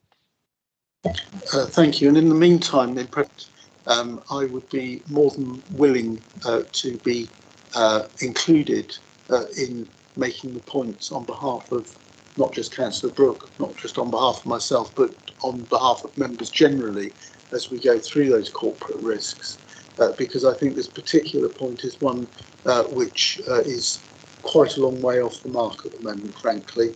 And I would quite like to make sure that that representation on behalf of this committee in particular has been fully made to you, through you, to the corporate director. Thank you. I hope Councillor Brooke, that satisfies the point you've been making. Councillor Phillips. Thank you. I would just say that I've also been in touch with the portfolio holder several times this year. I've got exactly the same problems, and I've also raised the issue with the Chief Executive, who's around, so he will know that. But on a separate issue, I think something else that isn't in here, that I can't see it anywhere, is the risk that we have got, I believe, to do with our planning system, which has not been running properly either. I know that their efforts are being made to catch up. Certainly in my ward, I've got applications that are well over a year, up to 18 months old. I know they're trying to address them. I know it's trying to work, but there's nothing in here that says we've actually got a risk within that system, and I think we have. So I just wonder whether that ought to come into this as well. Thank you. Thank you. I certainly shan't be arguing against that principle. I think it is for us to determine if we think there are corporate risks that are not being fully fleshed out within the report or need to be introduced to it, that it is our role, if we think there's some substance to it, to promote that. And with me, you're certainly pushing it a totally open door. And so I think I don't see anybody disagreeing, and I'm sure nobody on this committee would on this subject. So again, perhaps, Ms Manton, if the necessary can be done with regard to that reputational risk, I think that's something that should be brought forward again within your next quarterly report. Certainly, I will raise that. We do review service risk registers, which obviously sit at a level below the corporate risks relating to some of these issues within those. So we will make sure we apply the appropriate challenge. Thank you. I think we'd just like to see it elevated to the corporate risk register, and I think that's exactly the message that you're receiving from the committee. Councillor Brown. Thank you, Chair. Yeah, actually, my next sort of point prompted actually by Councillor Brooks' point, but similar to that, and your comments as well, in terms of resident calls, in terms of getting through to various service units and getting lost in the system and just not being able to get responses. I suppose we've been, as ward members, we've probably all been experiencing this. People contacting you saying, "I've tried to get through to the council numerous times, and can you try and get a response or do something?" And I suppose I've been sort of responding to it much as in the past. We expect that to all be monitored and there be to sort of call performance and call answering. I was in a meeting on Monday with a different sort of council service unit, and they accepted that there's lots of reports of people struggling to get through and speak to somebody and get things sorted out. But they were saying that actually, well, their call performance sort of monitoring and reports are looking reasonable, and not sort of highlighting that to them. But there's a lot of anecdotal commentary about the fact that people just aren't getting responses, and I've just got a fear that actually maybe around people working from home, that actually our regular call monitoring systems aren't actually picking this up. People are getting lost in the technology, getting lost in the systems, and where it's being routed to staff working at home, that actually I'm getting so many comments from people, you yourself are, Councillor Brooke is, but it doesn't seem to be being picked up by our internal monitoring systems and highlighted and robustly addressed to deal with this, because it's been going on for months. And I just have this fear that because of the change in working structures, that actually this is just going on, and actually our systems internally, our ICT systems, aren't properly picking this up and dealing with it. Because if they were, there should be red lights flashing all over the place in terms of calls being lost and people not being able to get through. There should be immense abandoned call ratios that should just be unacceptable in normal times, but that doesn't seem to be happening internally. So I just have a real concern with the sort of communications technology and call monitoring internally, and whether that can be looked at, because the anecdotal evidence just doesn't seem to chime with what we're being told internally.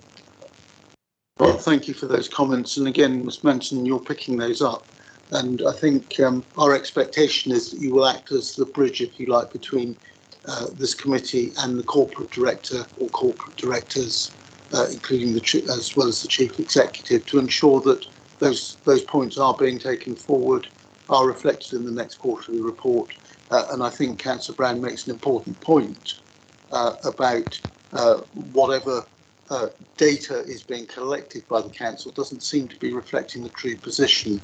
And perhaps some work needs to be done on that as well. And in the meantime, obviously you will be liaising with me as the bridge back to this committee so that we get what we want in the next quarter. And I would hope in practical terms long before then anyway. I will take that forward. Thank you very much indeed. So I think that's probably exhausted the questions on this item. We do need to move on, actually, because we still have quite a lot of business to do and time is pressing. So could we go to the recommendation, which is, again, it's just a recommendation for noting that members of the Audit and Governance Committee note the update provided in this report relating to the corporate risks. I think we've done that. I'll just I'll just have that confirmed, if I may, that you're all quite happy to note the report on the basis of the other issues we've spoken about. Thank you very much indeed, colleagues. So that takes us on to item 10, which is the internal audit quarterly audit plan update. And Mr. Stannard, as the head of audit and management assurance, is going to present this report to us. Mr. Stannard. Thank you, Chairman. I'm happy to report, actually. I'm usually quite pessimistic at this time of the year around the completion of the audit plan, and we're a little bit behind, but I'm really happy to report that we're well on target this year and it's progressing very nicely.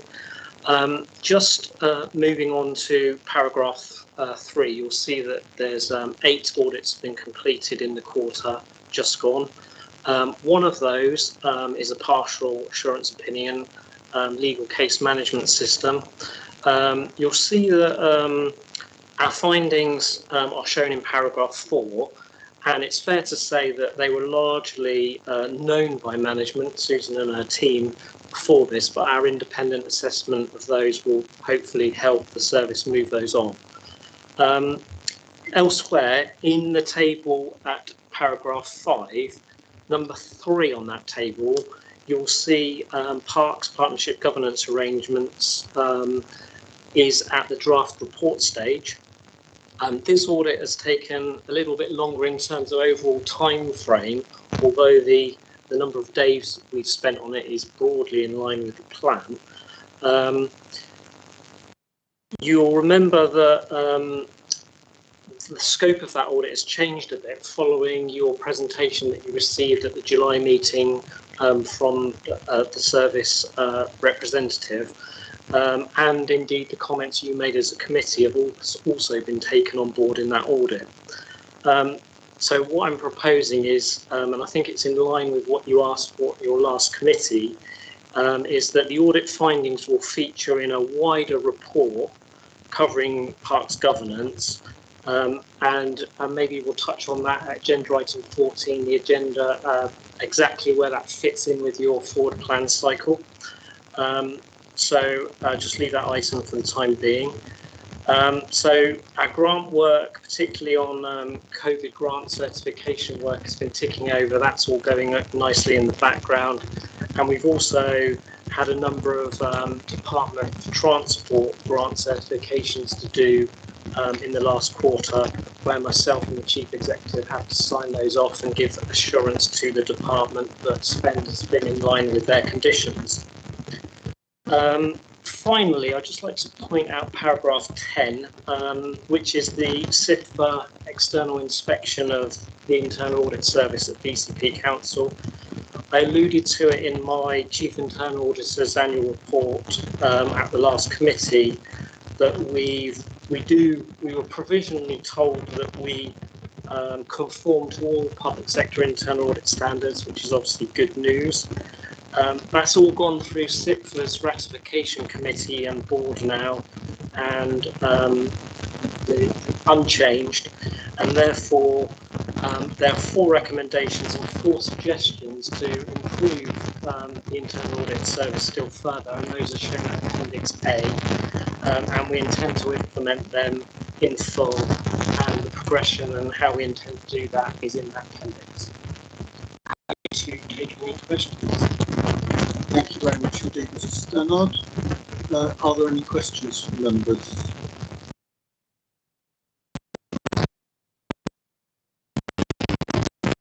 Mr. Brown. Thank you, Chair. It's just a quick one, actually. I'm pleased to hear that the sort of progress is good, and that's the comments that have been made. Paragraph 7, where it talks about significant issues arising. Interestingly, it mentions a reciprocal arrangement with Swindon Borough Council's internal audit team. Could I just clarify, is that in terms of our internal audit auditing Swindon Borough Council's Homes England compliance and them auditing ours? Is that the details of that reciprocal arrangement? Mr. Stannard. Thank you. That's absolutely correct, Councillor. It's a condition of the grant that you have to buddy up, so to speak, with another audit team can't audit yourself in a, they perceive that independence would be not as complete as it could be. So that's why that arrangement exists. Thanks for that. It's quite interesting. It makes me wonder whether we call it internal audit, external audit, or come up with some external audit team. Thanks very much. That's interesting. Members, could we go to the recommendation, which again is for noting, but I think I should emphasise the point Mr. Stannard made a moment ago, which is that the 4 recommendations for the service contained in Appendix A obviously form part of the recommendation, which of itself is that Audit and Governance Committee note progress made and issues arising on the delivery of the 2021-22 internal audit plan. And if we're prepared to note that, then we will give every encouragement we can to those 4 recommendations that you mentioned a moment ago, Mr. Stannard, within Appendix A. So, members, if we're prepared, we're happy to support noting the report. Could we please indicate? Thank you very much. Takes us on to item 11 on the agenda, which is the annual report of internal audit, counter fraud work and whistleblowing referrals 2020-21. There is, of course, a confidential part to this report. I'm always disinclined to go below the line unless we absolutely have to, because I just don't think that adds to the continuity of the meeting. What I would say, though, is that if members have any particular questions over the appendix, which is confidential, if at all possible, could those be raised separately outside of the meeting directly with Mr. Stannard? That would probably then mean that we could keep this meeting completely in public session. If I could ask, therefore, Mr. Stannard, again, in your role as Head of Audit and Management Resource and Management Assurance, could you introduce the report, please? Thank you, Chairman. Could I just ask the Chief Exec whether the crackling has disappeared? And I think that may have been me keeping my mic open, so apologies for that. It is definitely better now. Okay. Thank you, Graham. Cheers. Before I go into this report in detail, could I just make 2 sort of opening statements? Firstly, I want to reassure the committee that every financial fraud, financial error or financial irregularity, however small, that we're made aware of is investigated by internal audit, or it's agreed with internal audit who will investigate it if there are other options and they're more sensible. Secondly, just wanted to explain why essentially this is a year-end report, but it's coming to you quite a distance after the year end, and that's merely the inherent nature of some of these cases where they have a long tail to resolve. And I found in the past that bringing them to, say, a July committee, there would be a lot of cases that still require, they're not yet finished, in other words. So I'd need to come again and tell you again how they were resolved. So this is a good timing point, and you'll see in the confidential appendix that all of the cases are now resolved, closed in effect. So just moving into the report, I just wanted to highlight at the bottom of page 68, National Fraud Initiative. I just wanted to highlight there that is a mandatory participation thing that all councils have to participate in, and the outcomes of that are shown just below on top of page 69. There are also some voluntary and paid for services through the NFI, and we do participate in some of those where it makes sense to do so, and or a risk has been identified and it makes sense for us to take advantage of those options. The outcome of our targeted fraud work this year, or last year rather, is shown in the table on page 69. You have already seen all of these through the quarterly monitoring of internal audit through my quarterly reporting in the year, but being a year-end report, this is a summary and bringing it all together. Happy to report that on that partial assurance for crisis payments that I talked to you about in January, all the recommendations for improvement there have been implemented and have been followed up by internal audit. Just moving through, just take you to the table at paragraph 6, and you'll see that there's been a significant drop in blue badge referrals. Anecdotally, that's just to do with the mere fact that not so many people were out and about through the COVID pandemic. And I've checked that for the 21-22 financial year that we're in, we're seeing a much similar level of referrals than we saw in 19-20 and indeed 18-19. So therefore, I'm confident that that wasn't because our reporting methods or compilation failed. It just simply there wasn't as many referrals as normal. Paragraph 13, you'll see that we've done a Sifa assessment of the maturity of the council's fraud position. And there's a statement that Sifa have made shown in paragraph 13. Finally, I just wanted to take you to the whistleblowing section. And there's one form of whistleblowing in 2021, and the detail is shown in the restricted paper. With regard to the policy more generally, I'm obviously responsible for considering the effectiveness and adequacy of that policy, and indeed I bring the evolution of the policy to you on an annual basis for sign-off. So I've asked myself the question, is one whistleblowing referral proportionate to a council our size? And of course there are two sort of extreme explanations. The worst explanation, if you like, the worst extreme is not many people know about the whistleblowing policy, so therefore don't know how to raise issues, and obviously we don't want that to be the case. The other extreme, on the good side, is there's an open culture where any wrongdoing can be called out and sorted out without the need for an individual to feel they need to be protected by the whistleblowing policy, and that's obviously where we'd hope to be.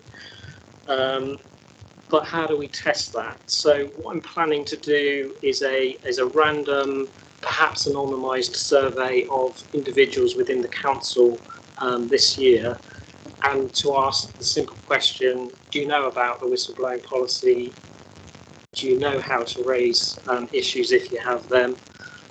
So hopefully I'll be able to bring this time next year an answer to that fundamental question, are we worst extreme or best extreme?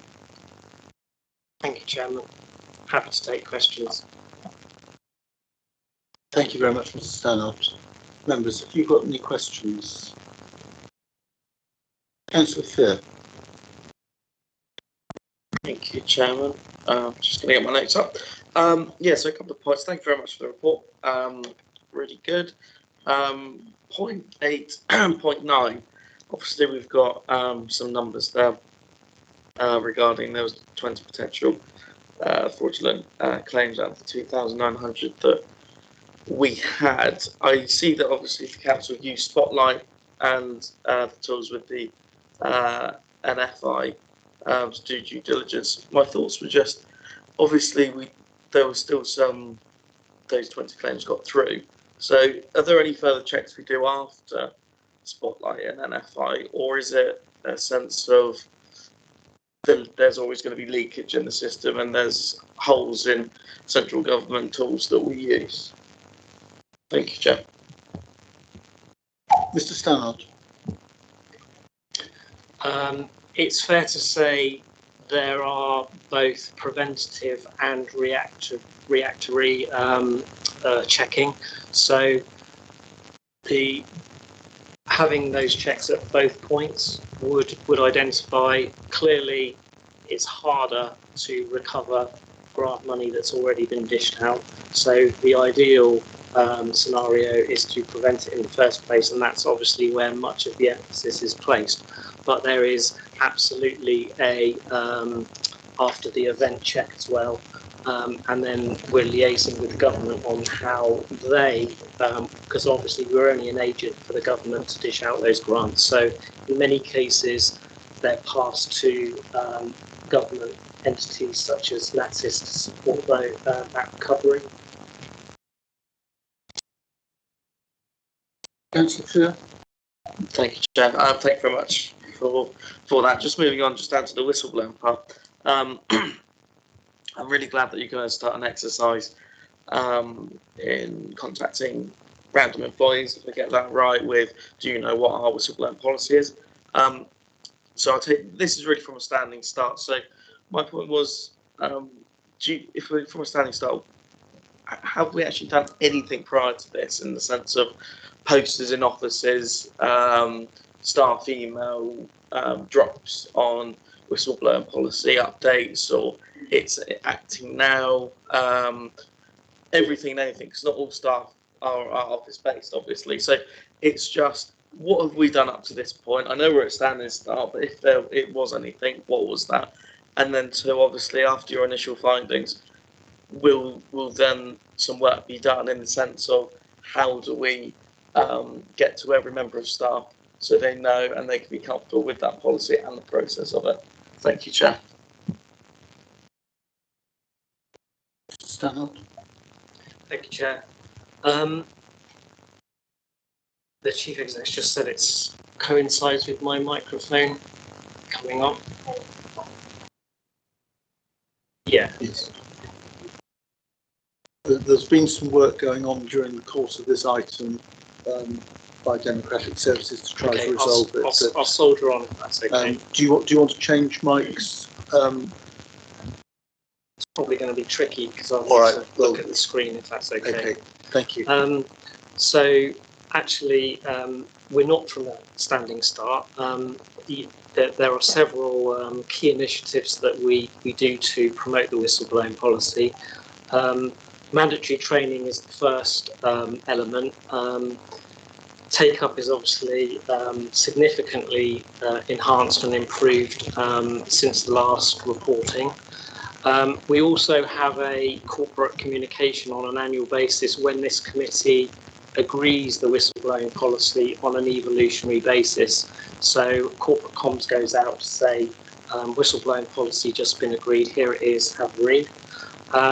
And then the other option we do is I or a member of my team go around the senior leadership teams of individual service areas to cascade the whistleblowing policy and some of the things that they can do as individuals to let their staff know about.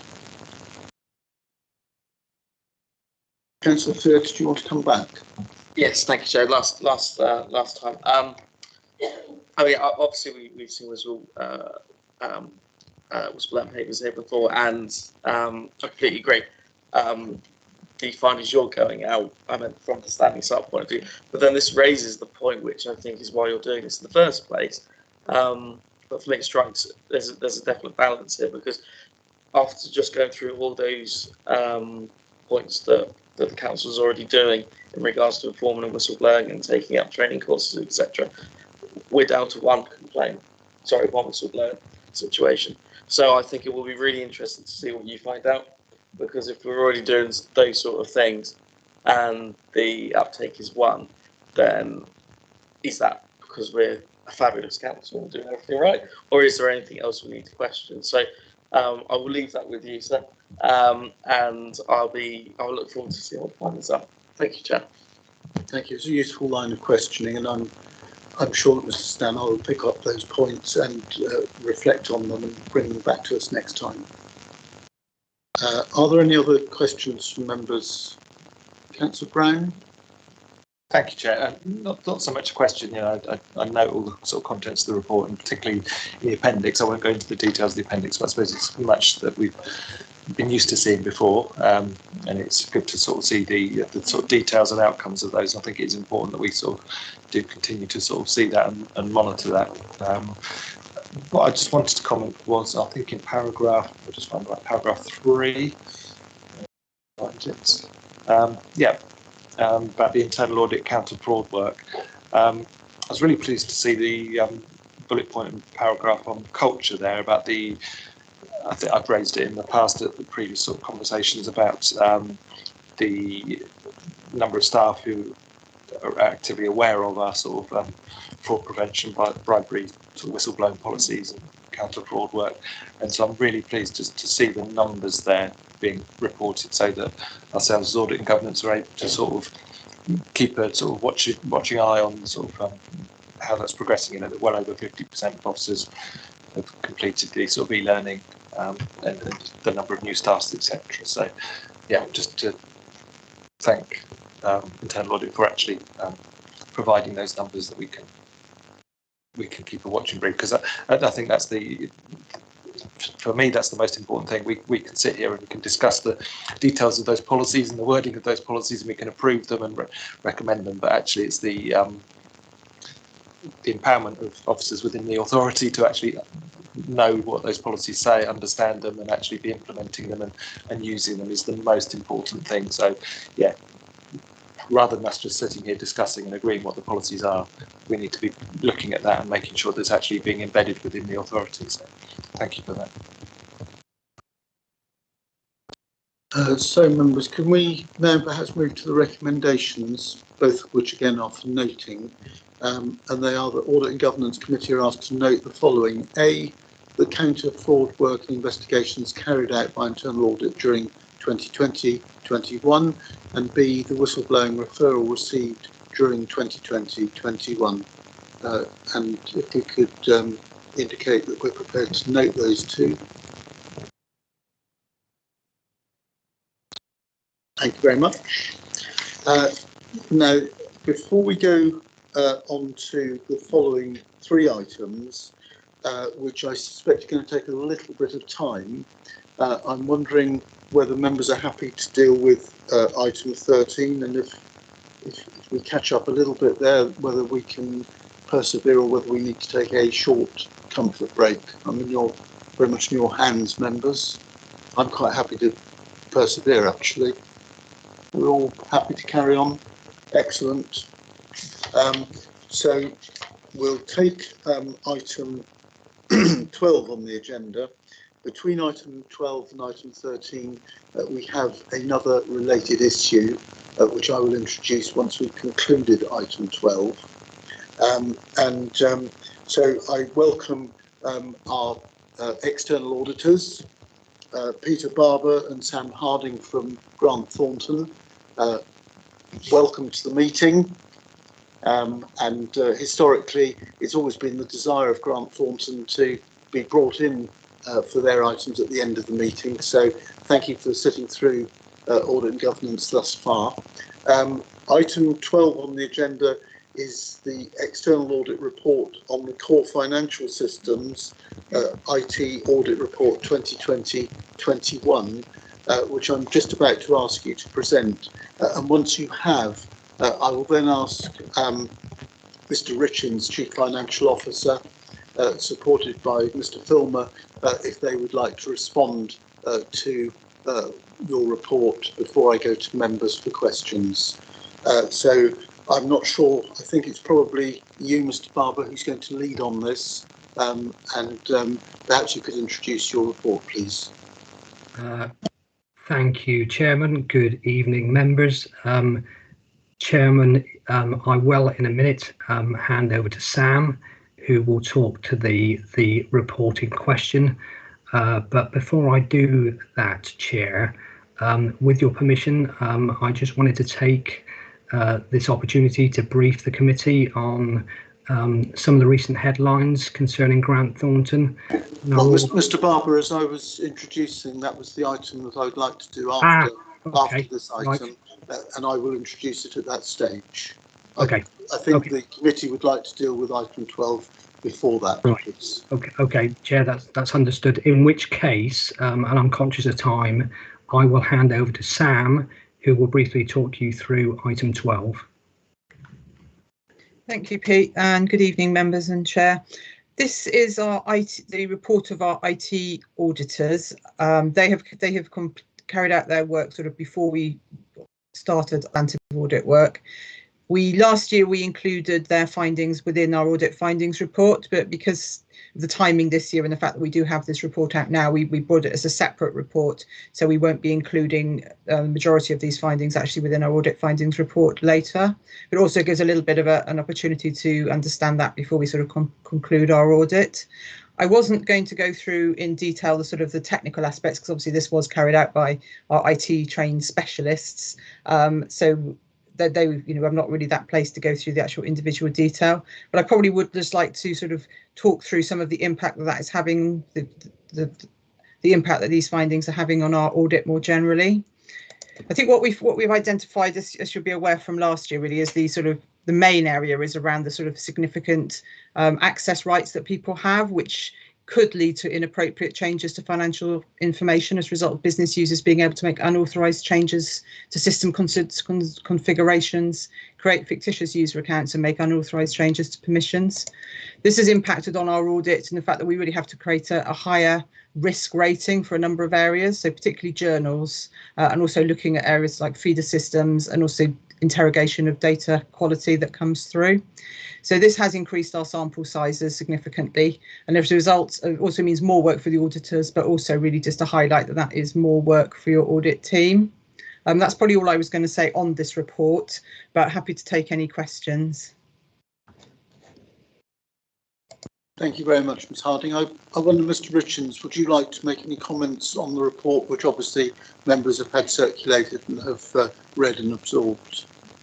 Yeah, thank you, Chair. I'll probably give a quick introduction and then pass it over to Matt Filmer. But I suppose what I'd like to start by saying is that, the council, in all its services, and particularly my service, take audit reports seriously.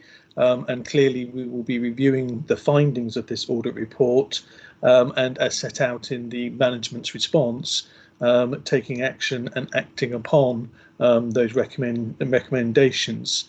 I think, however, it is important just to put some context to a lot of the issues that are raised within this audit report, and that is the fact that the council's been, if you like, stuck between a rock and a hard place, in the sense that we recognise that the system we put in place post LGR needed some significant improvement.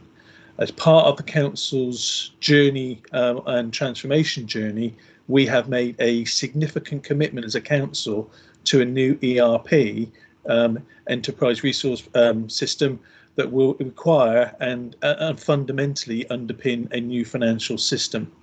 So we're not wanting to invest in the current system because we know we're on a journey to replace it, and it's about getting that right balance between those two issues. Addressing the issues that are in this audit report and doing the changes that are, if you like, the bare minimum necessary, because clearly, at some stage we're going to jump off of that system onto the new Microsoft Enterprise system going forward. But I'll probably pause there and pass over to Matt to see if there's anything he would like to add. Through you, Chair, I think Adam's probably covered a lot of the key points there. In terms of the risks and issues that have been identified, you'll see in the Appendix A to the report there is a management response, and where possible, we've acted on those recommendations before the final report was even issued, and in other cases we've put plans in place over the next 2 to 3 months to resolve.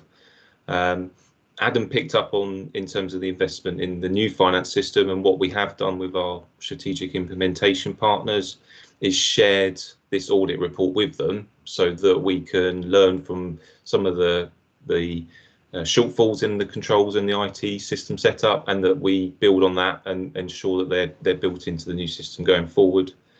I think the other point I just want to pick up on, particularly around roles and segregations of duty that's drawn out on the report on some of the more severe deficiencies that have been picked up. From a practical point of view, it's much harder from a finance systems team to operate like that because they require multiple security roles and able to carry out testing and problem solving, where the capabilities and skills in those specific service team operations don't exist. And so the finance systems team has to step in and resolve some of those issues themselves.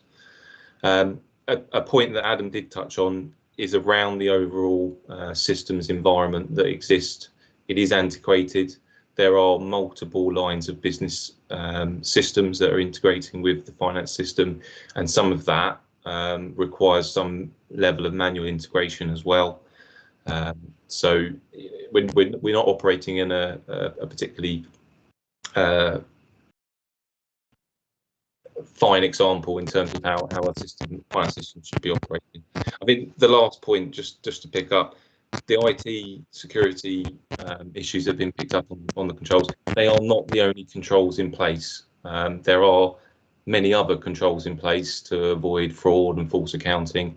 And as you know, as part of the internal audit plan, we have a main accounting audit, and that gave a good level of assurance, I believe, for this year. So I'll stop there. Happily take any questions, Chair. Thank you, Richards and Mr. Filmer. I think perhaps any questions now from members of the committee, if there are any, need to be directed to Sam Harding, who presented to us from Grant Thornton a moment ago. Members.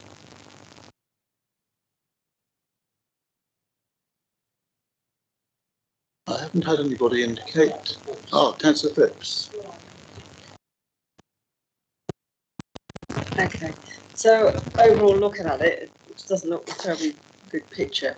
And I just go to page 103, whereas in this last 2 years, there's only one that seems to have resolved, and the rest are kind of carried over and refer to the findings for this year. Is there any sort of timescale where we think, the timescale, when do you think some of these things will be resolved? Can you give us any reassurance on any of that, please?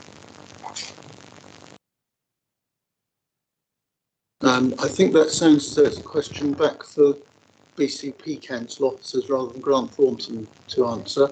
Is that Mr. Filmer or is that Mr. Richards? I'm happy to take that one, Chair. So in terms of time frame, as I mentioned earlier, some of those issues that have been flagged have been already dealt with, particularly around where there's over security levels for particular roles that aren't necessary. They have been clawed back, or where a particular employee has left the authority, those roles and access have been deleted. As I also referred to earlier, some of those changes that are required on the controls will take a bit of time. They will take a bit of investment, and we need to make sure we've got the capacity in the team to do that. So some of them will take in the region of about 2 to 3 months to get in place, because it requires a full reconfigure of roles and system setup. So it's not the case of just flicking a button. It does take a bit of time to resolve.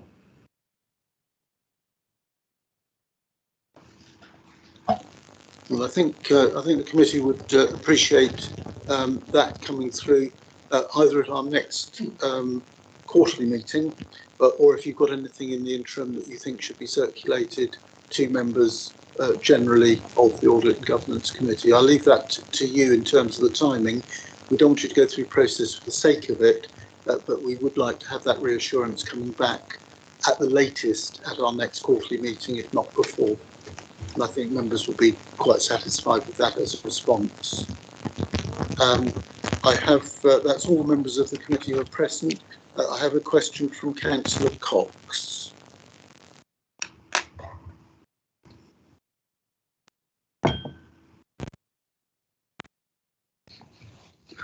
Thank you, Mr. Chair. I have a problem with the camera. It's statements and questions, actually, maybe a few of them. First thing I wanted to say is that I'm not sure, being on a virtual contributor, whether I should declare an interest as a as an auditor, so I'll just declare that anyway.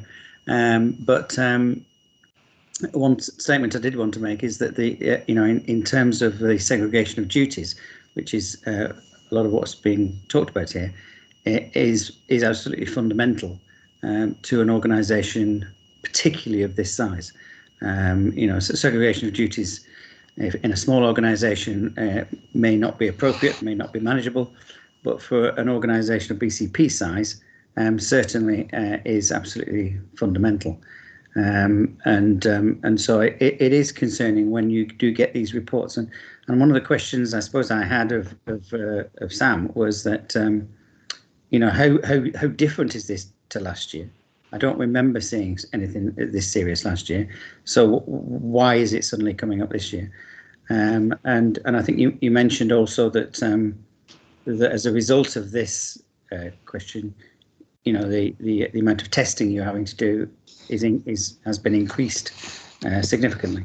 I just wanted to know how significantly. Is it sort of 10%, 20%, 50%? Yeah, that was my question. Yeah, thank you. Ms. Harding. Yeah, thank you. I think your note from although we didn't bring our report in this format last year, many of these, I think the majority of these issues were raised in our audit findings report itself last year.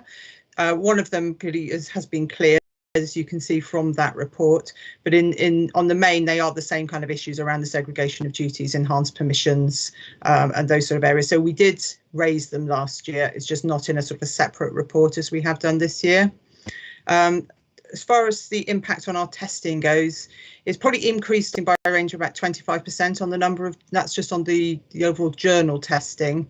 However, there are additional tests that we also need to do as a result of some of these segregation of duty issues. So all of the feeder system reconciliations we need to interrogate and look at in more detail, and also sort of more work needs to be done on sort of checking back the data that we do get when we get transaction listings. We can't just sort of take them as read. We have to kind of do some back testing, check things that are actually on our listings back into the ledger to make sure that they haven't been altered in any way. So it's those sort of areas. I mean, I think as well, I'd just like to say we don't expect that your officers will have changed or the people with the enhanced permissions will have changed anything. It's just, of course, there is always that risk.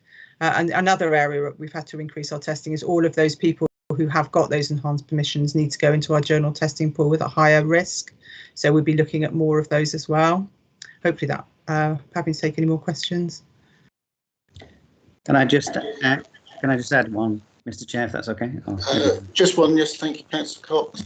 Yeah, so you say it's increased by 25% in the current year, but you also said it's effectively the same report, same recommendations as last year. So I don't quite understand still why it's increased this year when it was the same as last year. That was one question. Sort of another question really, I suppose, is in terms of the management responses that have been given so far, are you happy with those management responses? Do you feel they've gone far enough, or do you feel as though they could go further? Ms. Harding.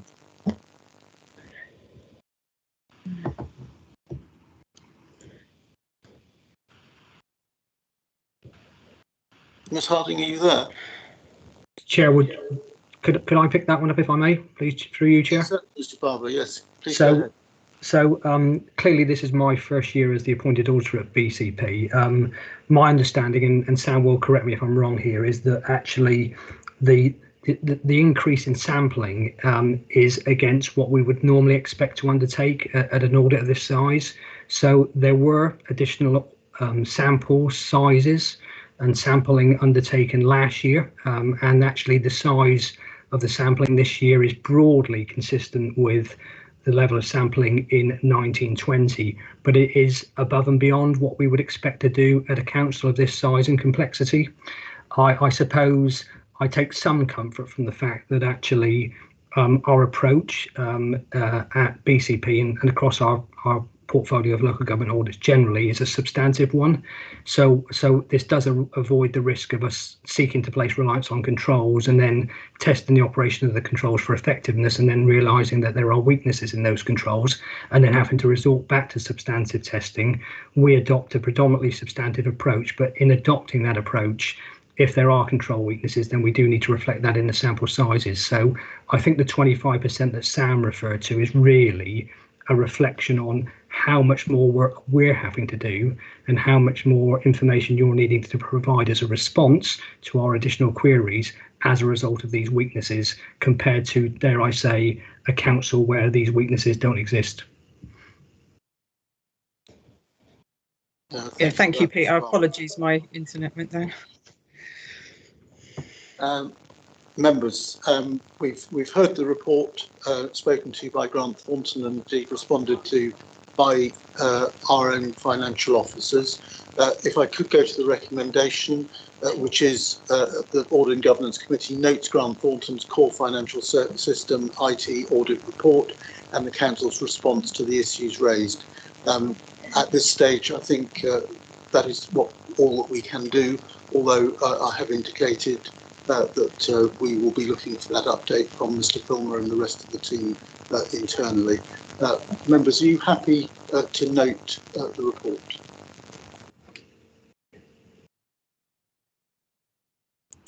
Thank you very much. Now, as I indicated earlier, before we take item 13 on the agenda, which is the external audit progress report, I did want to deal with another issue concerning Grant Thornton, because it needs to be dealt with by this committee this evening before we get into the regular reporting back from Grant Thornton. And it's a very serious issue which has been very broadly reflected in the press. And I intend to introduce it from the perspective of chairing Audit and Governance in the way that members will be aware, as will officers, from emails that I've written on the subject earlier in September and October. I will then go to Mr. Barber, who I know wishes to address Audit and Governance, as I'm sure you and colleagues are doing throughout Grant Thornton on a fairly regular basis at the moment. But I think for transparency, it's very important that I reflect our initial views from the press coverage that's been circulated in the general media, in my case from various reports in the Telegraph and in the Investors Chronicle, which is also part of the Financial Times, so fairly well-informed reporting. And I want to give you the opportunity to respond. But first of all, I intend just to read out the substance of the two emails that I have done on behalf of this committee, and indeed, as far as the external audit function of the council is concerned, so that everybody realises that we have not been inactive over this, and therefore will be welcoming your response. So, to begin, on the 28th of September, in immediate response to the report becoming public, and not before then, because I was intent that we would be reflective of the report, I wrote to Mr. Stannard and other senior officers of the council, including Mr. Richards and the Chief Executive, and saying this, that in view of the Financial Reporting Council's report into Grant Thornton's auditing function at the collapsed patisserie Valerie, I should be grateful if you could obtain the full report as soon as possible for consideration by officers and members. And I'll come to that in a moment. Amongst the criticisms contained in the report are the findings that Grant Thornton were guilty of a raft of serious financial failings and a serious lack of competence. Further, there were serious breaches of the audit rules that were often repeated year on year. There are other findings by the FRC which I think are equally, if not more serious, as far as the external audit function is concerned. As BCP Council's external auditors, Grant Thornton have some serious questions to answer in order to rescue any confidence that they are executing their work and responsibilities with BCP Council to an acceptable level, and that as their client we are fully satisfied that this is the case and that they retain our complete confidence. My judgment is that the Audit and Governance Committee will very quickly want to be in a position to inform members and officers and the public that Grant Thornton are fit and proper to continue as the Council's external auditors. I do not state this lightly, but but I'm conscious that in addition to Grant Thornton having been fined £2.3 million, their Director of Audit has also been sanctioned to the extent of a fine and a ban of 3 years from carrying out statutory audits. And following that email to Mr. Stannard and others, out of which obviously we had further discussion and correspondence, I then wrote the next day, on the 29th of September, to all members of this committee to show that we were very much on top of these issues, and so that everybody had the same message at the same time, in which I said, you may have read in the press or heard in the news that Grant Thornton BCP Council's external auditors have been sanctioned, criticised and fined by the Financial Reporting Council for their auditing of the collapsed patisserie Valerie chain, or more accurately, their holding company. In view of the severity of the criticisms by the FRC and the size of the fines they have imposed, I am seeking serious assurance on behalf of the Council and the Audit and Governance Committee that Grant Thornton remain fit to act as the Council's external auditors. I wrote to Council officers yesterday morning and have been provided with some initial comments by Nigel Stannard, the Council's Head of Audit and Management Assurance. However, I intend to require significant reassurance to be provided by senior Grant Thornton representatives at our next meeting of the Audit and Governance Committee on the 28th of October, i.e. this meeting. And I then provided the FRC judgment link so that members could see that, read it and reread it, no doubt. And I also invited anybody on this committee to correspond with me should they so wish. I set that out as way of background. I don't want this to become a protracted item this evening. I'm really intent that it mustn't, and that is why I've introduced it by actually reading verbatim from the 2 emails that I've written.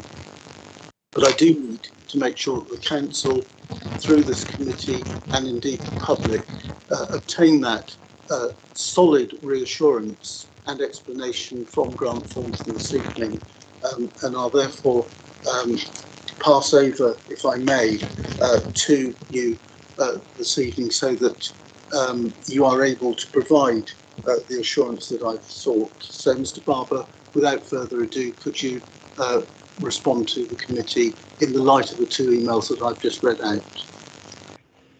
Thank you, Chair, and thank you for the opportunity to comment. I think it's fair to say that we fully cooperated with the regulator since the launch of the investigation back in 2018. We fully accepted the findings and the shortcomings in relation to PV. They were undertaken some time ago, so the final year of the 3-year investigation was 2017, and since then the firm has invested heavily in audit quality, and significant improvements have been made across our commercial audits, and that was evidenced through an FRC report published in July, which reported significant improvements in our quality rating. So this was a commercial audit, but clearly as Grant Thornton we have a very large public sector audit team that audits some 200 local government bodies nationally, including BCP. And given the size of our portfolio, the FRC, the Financial Reporting Council, do undertake separate quality reviews of a sample of files every year, as they do across all firms involved in the sector.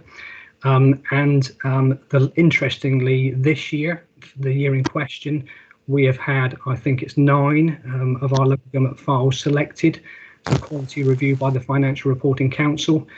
They've reviewed a number of other audits across the other firms as well. And the outcome of that report is really positive. And what it does confirm is the quality and the direction of travel and the improvement that we've made as a firm, not just within the public sector, but across our audits generally. The timing is a little unfortunate because that report in relation to the FRC's findings in relation to the public sector is due out tomorrow morning. So my understanding is there is an FRC press release and the report being issued at 7 a.m. tomorrow morning. Clearly, all firms have had sight of the main findings because it's been discussed with them. So one of the things, Chair, I can do is a matter of priority is share the link to that report when it does come out tomorrow morning with yourself and the remaining members of this committee. But I think it is important really that I do take this opportunity just to reassure you that, you know, as a firm, as I said, lots of effort and lots of soul searching has gone in. You know, if I reflect the change in training, support, specialist expertise, etc., that we have access to as a team, it has increased significantly. The latest findings reflect a general upward performance in terms of quality over a number of years since that audit. And you know, I'm currently overseeing the audit of the current year's audit at BCP. I do have confidence in my team. I'm looking at the work that's being undertaken. I can see a real scepticism and challenge of the numbers in your accounts, and I am confident that should BCP be picked at any stage in the future for a review by the FRC, or dare I say for an internal review, which we have within the organisation, that the quality will be demonstrated through the work that the team do. So I think that there is comfort that you will be able to take from this FRC report, but clearly if you have further concerns, Chair, I would be more than happy to provide further information on what we are doing to provide you with that assurance. Thank you very much indeed. That's very full and very frank, Mr. Barber.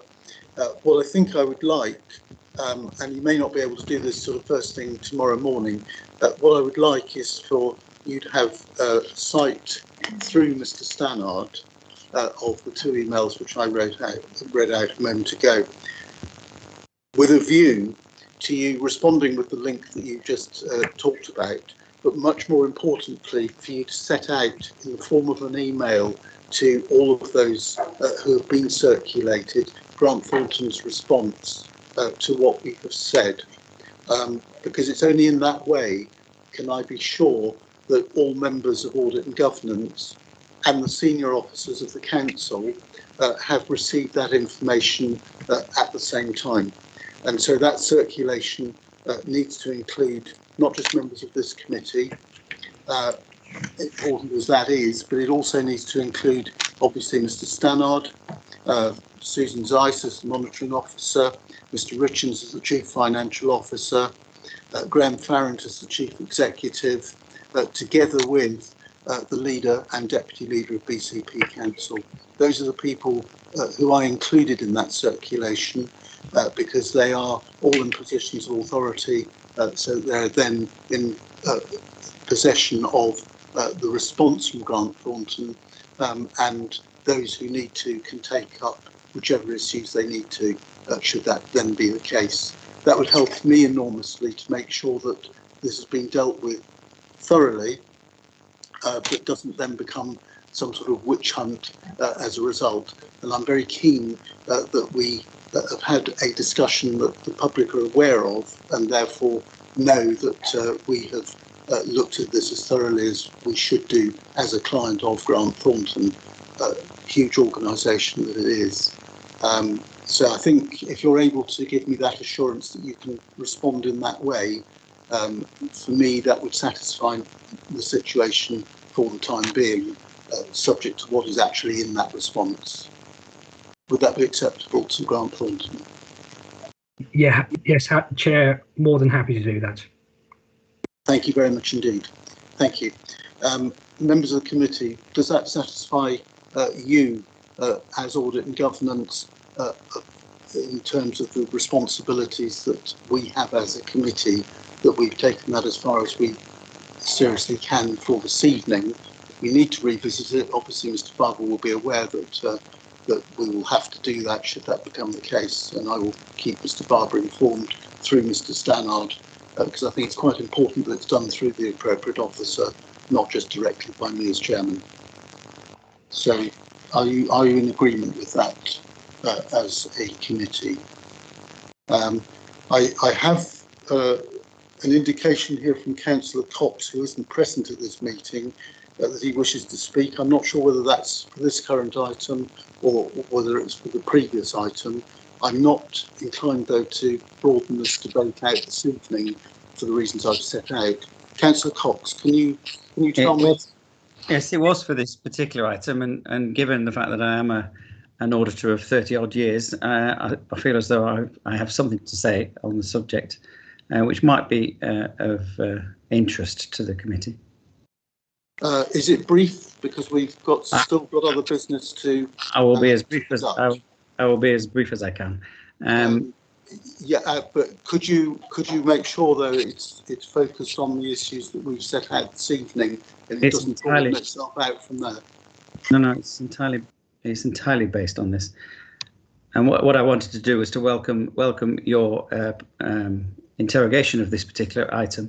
And just to say that, I, as I said, I've got a lot of experience in this item, in this area, as an auditor, and I just wanted to say that Grant Thornton, I've been quite critical of Grant Thornton in the past, but I wanted to say that they're not alone in this being in this position of being criticised by the FOC. In fact, in actual fact, I am aware of some of the details of this particular case because one of my clients was a major investor in Patisserie Valerie and was subject to and obviously took a very keen interest in it.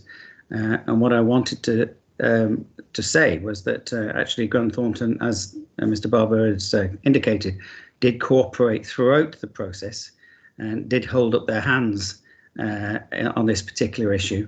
And that there were more than just Grant Thornton to blame for this particular issue.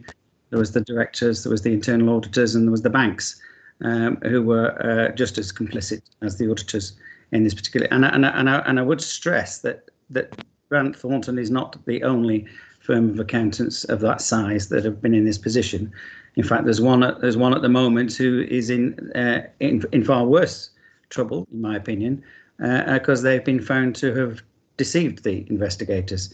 And that's KPMG, and KPMG have been criticised very, very heavily for the way that they've tried to shall we say, influence the outcome in not a good way. So I welcome your challenge on this subject, but I would just stress that Grant Thornton are not alone in these particular problems. Thank you very much, Councillor Cox. And just for the avoidance of doubt, I have focused purely and simply on Grant Thornton because they are our external auditors. We have a responsibility to conduct audit and governance within this council to the very best of our ability, and the public who we serve need to have the confidence that we have done that, and we in turn need to have confidence in Grant Thornton as our external auditors.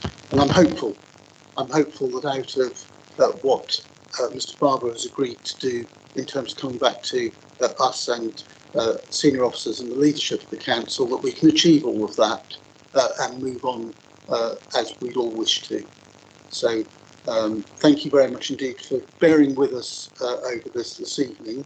I'd like now, if we can, to return to the agenda and to take item 13, which is External Audit Progress Report 2020-21 and Sector Update. And again, I expect from experience that you, Mr. Barber, will introduce your report, and perhaps Ms. Harding will be taking it up from there. Over to you. Thank you, Chairman. So, conscious of time, I will take this report, and this report is a report that we bring to each audit committee, setting out progress against the audit. So, just to remind members of the committee that our responsibilities are twofold. It's an opinion on your financial statements, and it's the value for money conclusion. So, in terms of the position on the opinion, that is on page 118 of your papers, and I'll take it as read, but we are broadly where we want to be in terms of the opinion. You'll recall at the July meeting of this committee, we presented the plan, setting out our approach to discharging our responsibilities. The aspiration at that meeting was that we were looking to bring forward the signing off of your 2021 financial statements to December this year, some 3 months earlier than the sign off of March last year. We remain on course to hit this target, recognising there is still some way to go, and there is a lot of further work that we need to get over the line by then. I suppose importantly for members of this committee, the work to date, which has prioritised the areas of greatest risk, has not identified any significant or material issues arising from our work. And clearly that is the key message at the moment, given that the aspiration is that you produce materially accurate accounts for audit.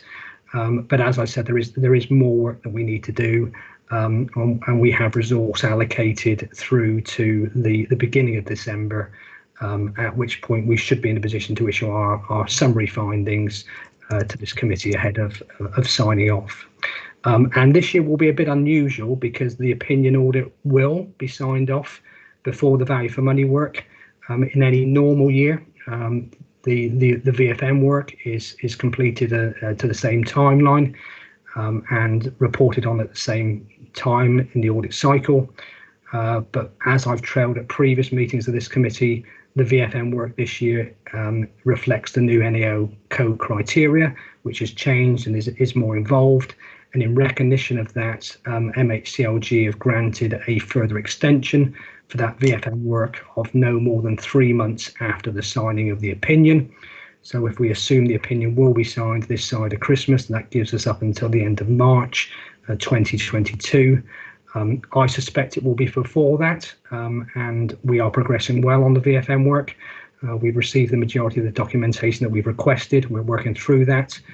Clearly, a lot of the stuff we can get from our cumulative knowledge and access via your website. But what we do look to do is supplement that documentation review with interviews with key individuals. And a number of those key meetings have already taken place to triangulate and sort of firm up our findings in each of the 3 areas. So with VFM, we are broadly on track as well. And if we are able to bring it forward to an earlier date than the March deadline sign off, we will look to do so. So Chair, I'm not minded to go into any more detail in relation to this report, but I'm happy to take any questions on the detail. Members, do you have any questions?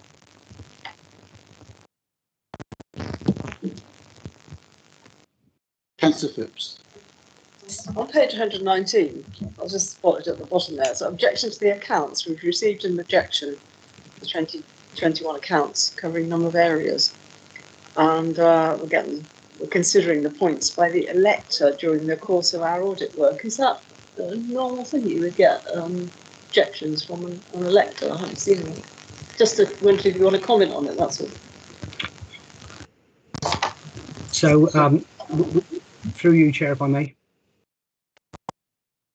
Yes, certainly, Mr. Park. So we do get objections and from members of the public, and they are becoming more frequent. Clearly, this is a unique part of the audit within the public sector, because it recognises that part of the funding of the council is through council tax, and therefore there is a right within the Act for members of the public, residents, to ask questions of the council about their financial statements, and if they don't receive an answer that they are satisfied with, or if they do believe that there may be an unlawful item of account in those accounts, there is an opportunity for them to come and raise questions of me as your appointed auditor. This individual has raised concerns and sought queries in relation to the financial statements, and has had responses from officers, and despite that has sought to seek further clarification on issues, and has asked me as the appointed auditor to look at this as part of my audit for this year. I've considered that letter and I have agreed to do so. I've not reached any judgment, I've not reached any view, but I am comfortable that within the scope of the work that we're undertaking this year, I will be able to conclude on all the areas raised by this individual. and it will be my intention before I complete the audit to respond accordingly based on the outcome of my findings.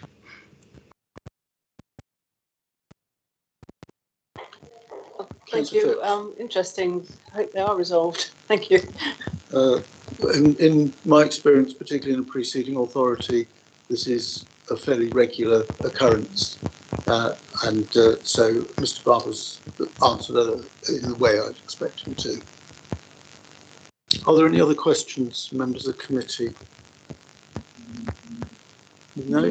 Well, in that case, could we go to the recommendation, which is that Audit and Governance Committee notes the external auditors' progress to date in delivering their responsibilities and the sector update provided. Are we all happy to support that recommendation? Thank you very much indeed, members, and thank you very much indeed to Mr. Barber and Ms. Harding for your report or reports, and we will look forward to hearing from you once Mr. Stannard has contacted you after this meeting. Thank you both very much indeed. Thank you. Chair. Takes us on to the final item on the agenda, which is the forward plan at item 14.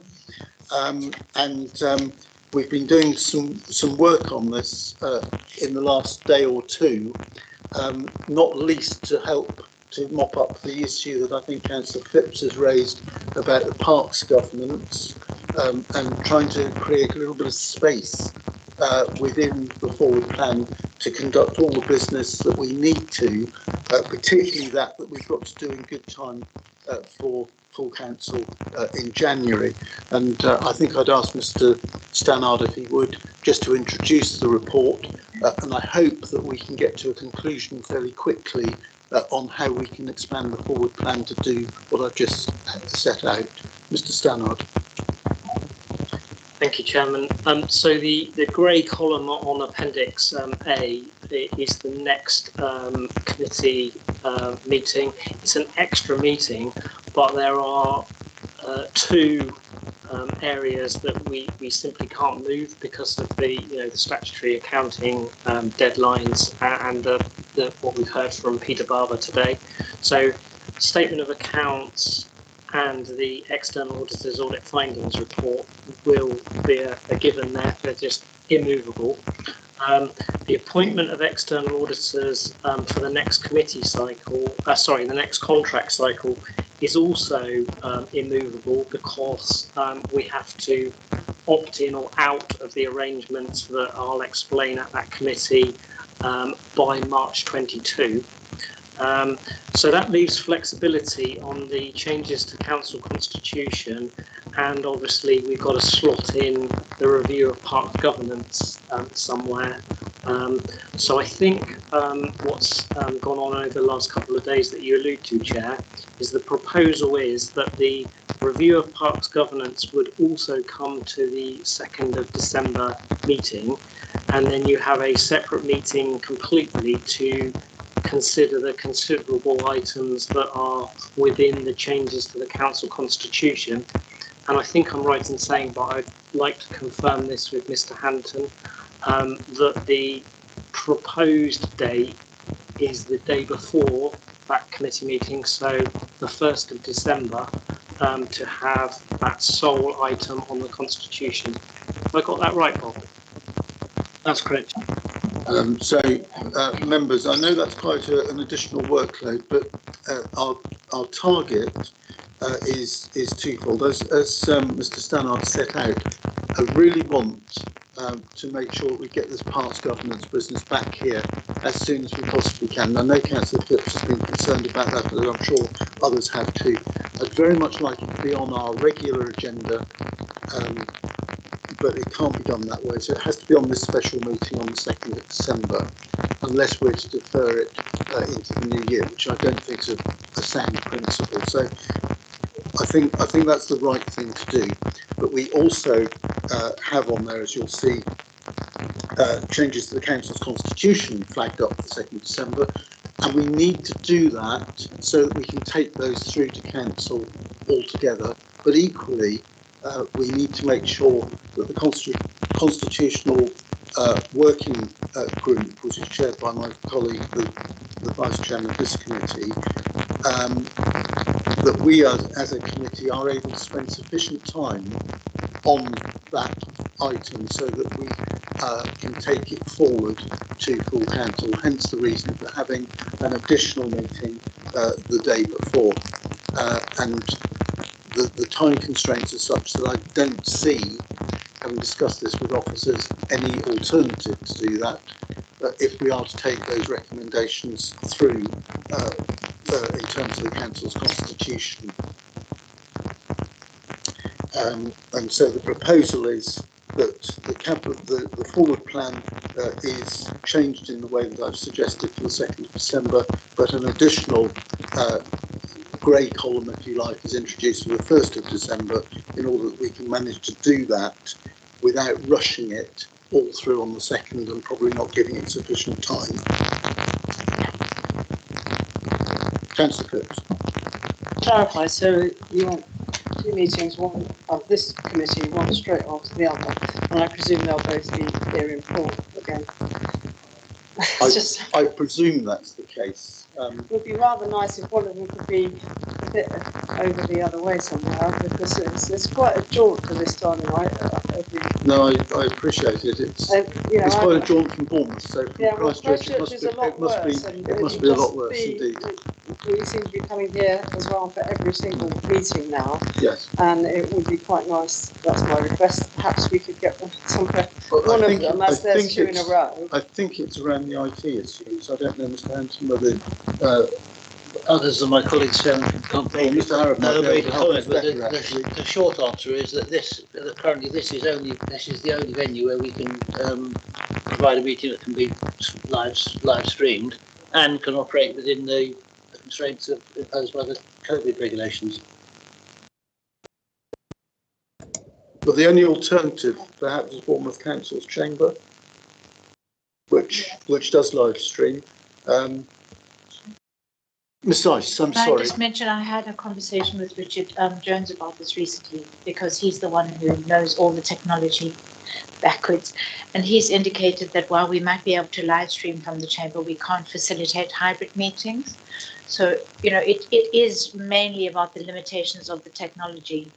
And once the refurbishment of Bournemouth Civic is complete, we will be hopefully have a new IT setup, and we will be more comfortable having meetings in those arrangements, which we just physically can't do at the moment. I see. I think the hybrid part of it, particularly for constitutional issues, is important, because we may well want to bring in officers for particular items within it. All I can do is apologise. I think the point I was making was I realise it's onerous because we've only got half the journey and you've got double the journey, so I quite understand. I'll serve you because you live on the other side of the other side. Okay, Councillor Brooke, you wanted to come in. Well, it's just a thought. As we are basically making recommendations as decisions, would we actually have to meet in person on that particular night? Could it not be on Teams? That's just a question of thought. Ms. Ice. Unfortunately, no, because the regulations that permitted those meetings to be held virtually have been withdrawn. And so those council meetings are now required to be held, committee meetings are required to be held, because you will be making a decision of sorts. That decision will be to recommend to full council. Through the chair, could we not ratify it the next day at the meeting? Have the constitutional meeting, then have it ratified? Can I give that some thought, because that might be a possibility? Yeah, thank you. Excellent. Well, we're halfway there. Does that help, Councillor Phipps? No lack of effort, anyway. So if we can, by one means or another, on the 1st of December, deal with the constitutional issues, and then the meeting as set out on the grey column on the 2nd of December, which will be held here. I don't think there's any doubt about that part of it, but to include the parks issues. So that's the the added piece of business. So, members, can we agree that that's the way forward? And Ms. Ice, can you, when you've given it some thought, would you like to just circulate members of the committee so that we know? That would be very, very helpful. Thank you. So, is that agreed? Thank you very much indeed. I think that concludes our agenda and our business for this evening. Thank you for sticking with it for slightly longer than we normally do. And I close the meeting at 8:50. Thank you all very much indeed for attending.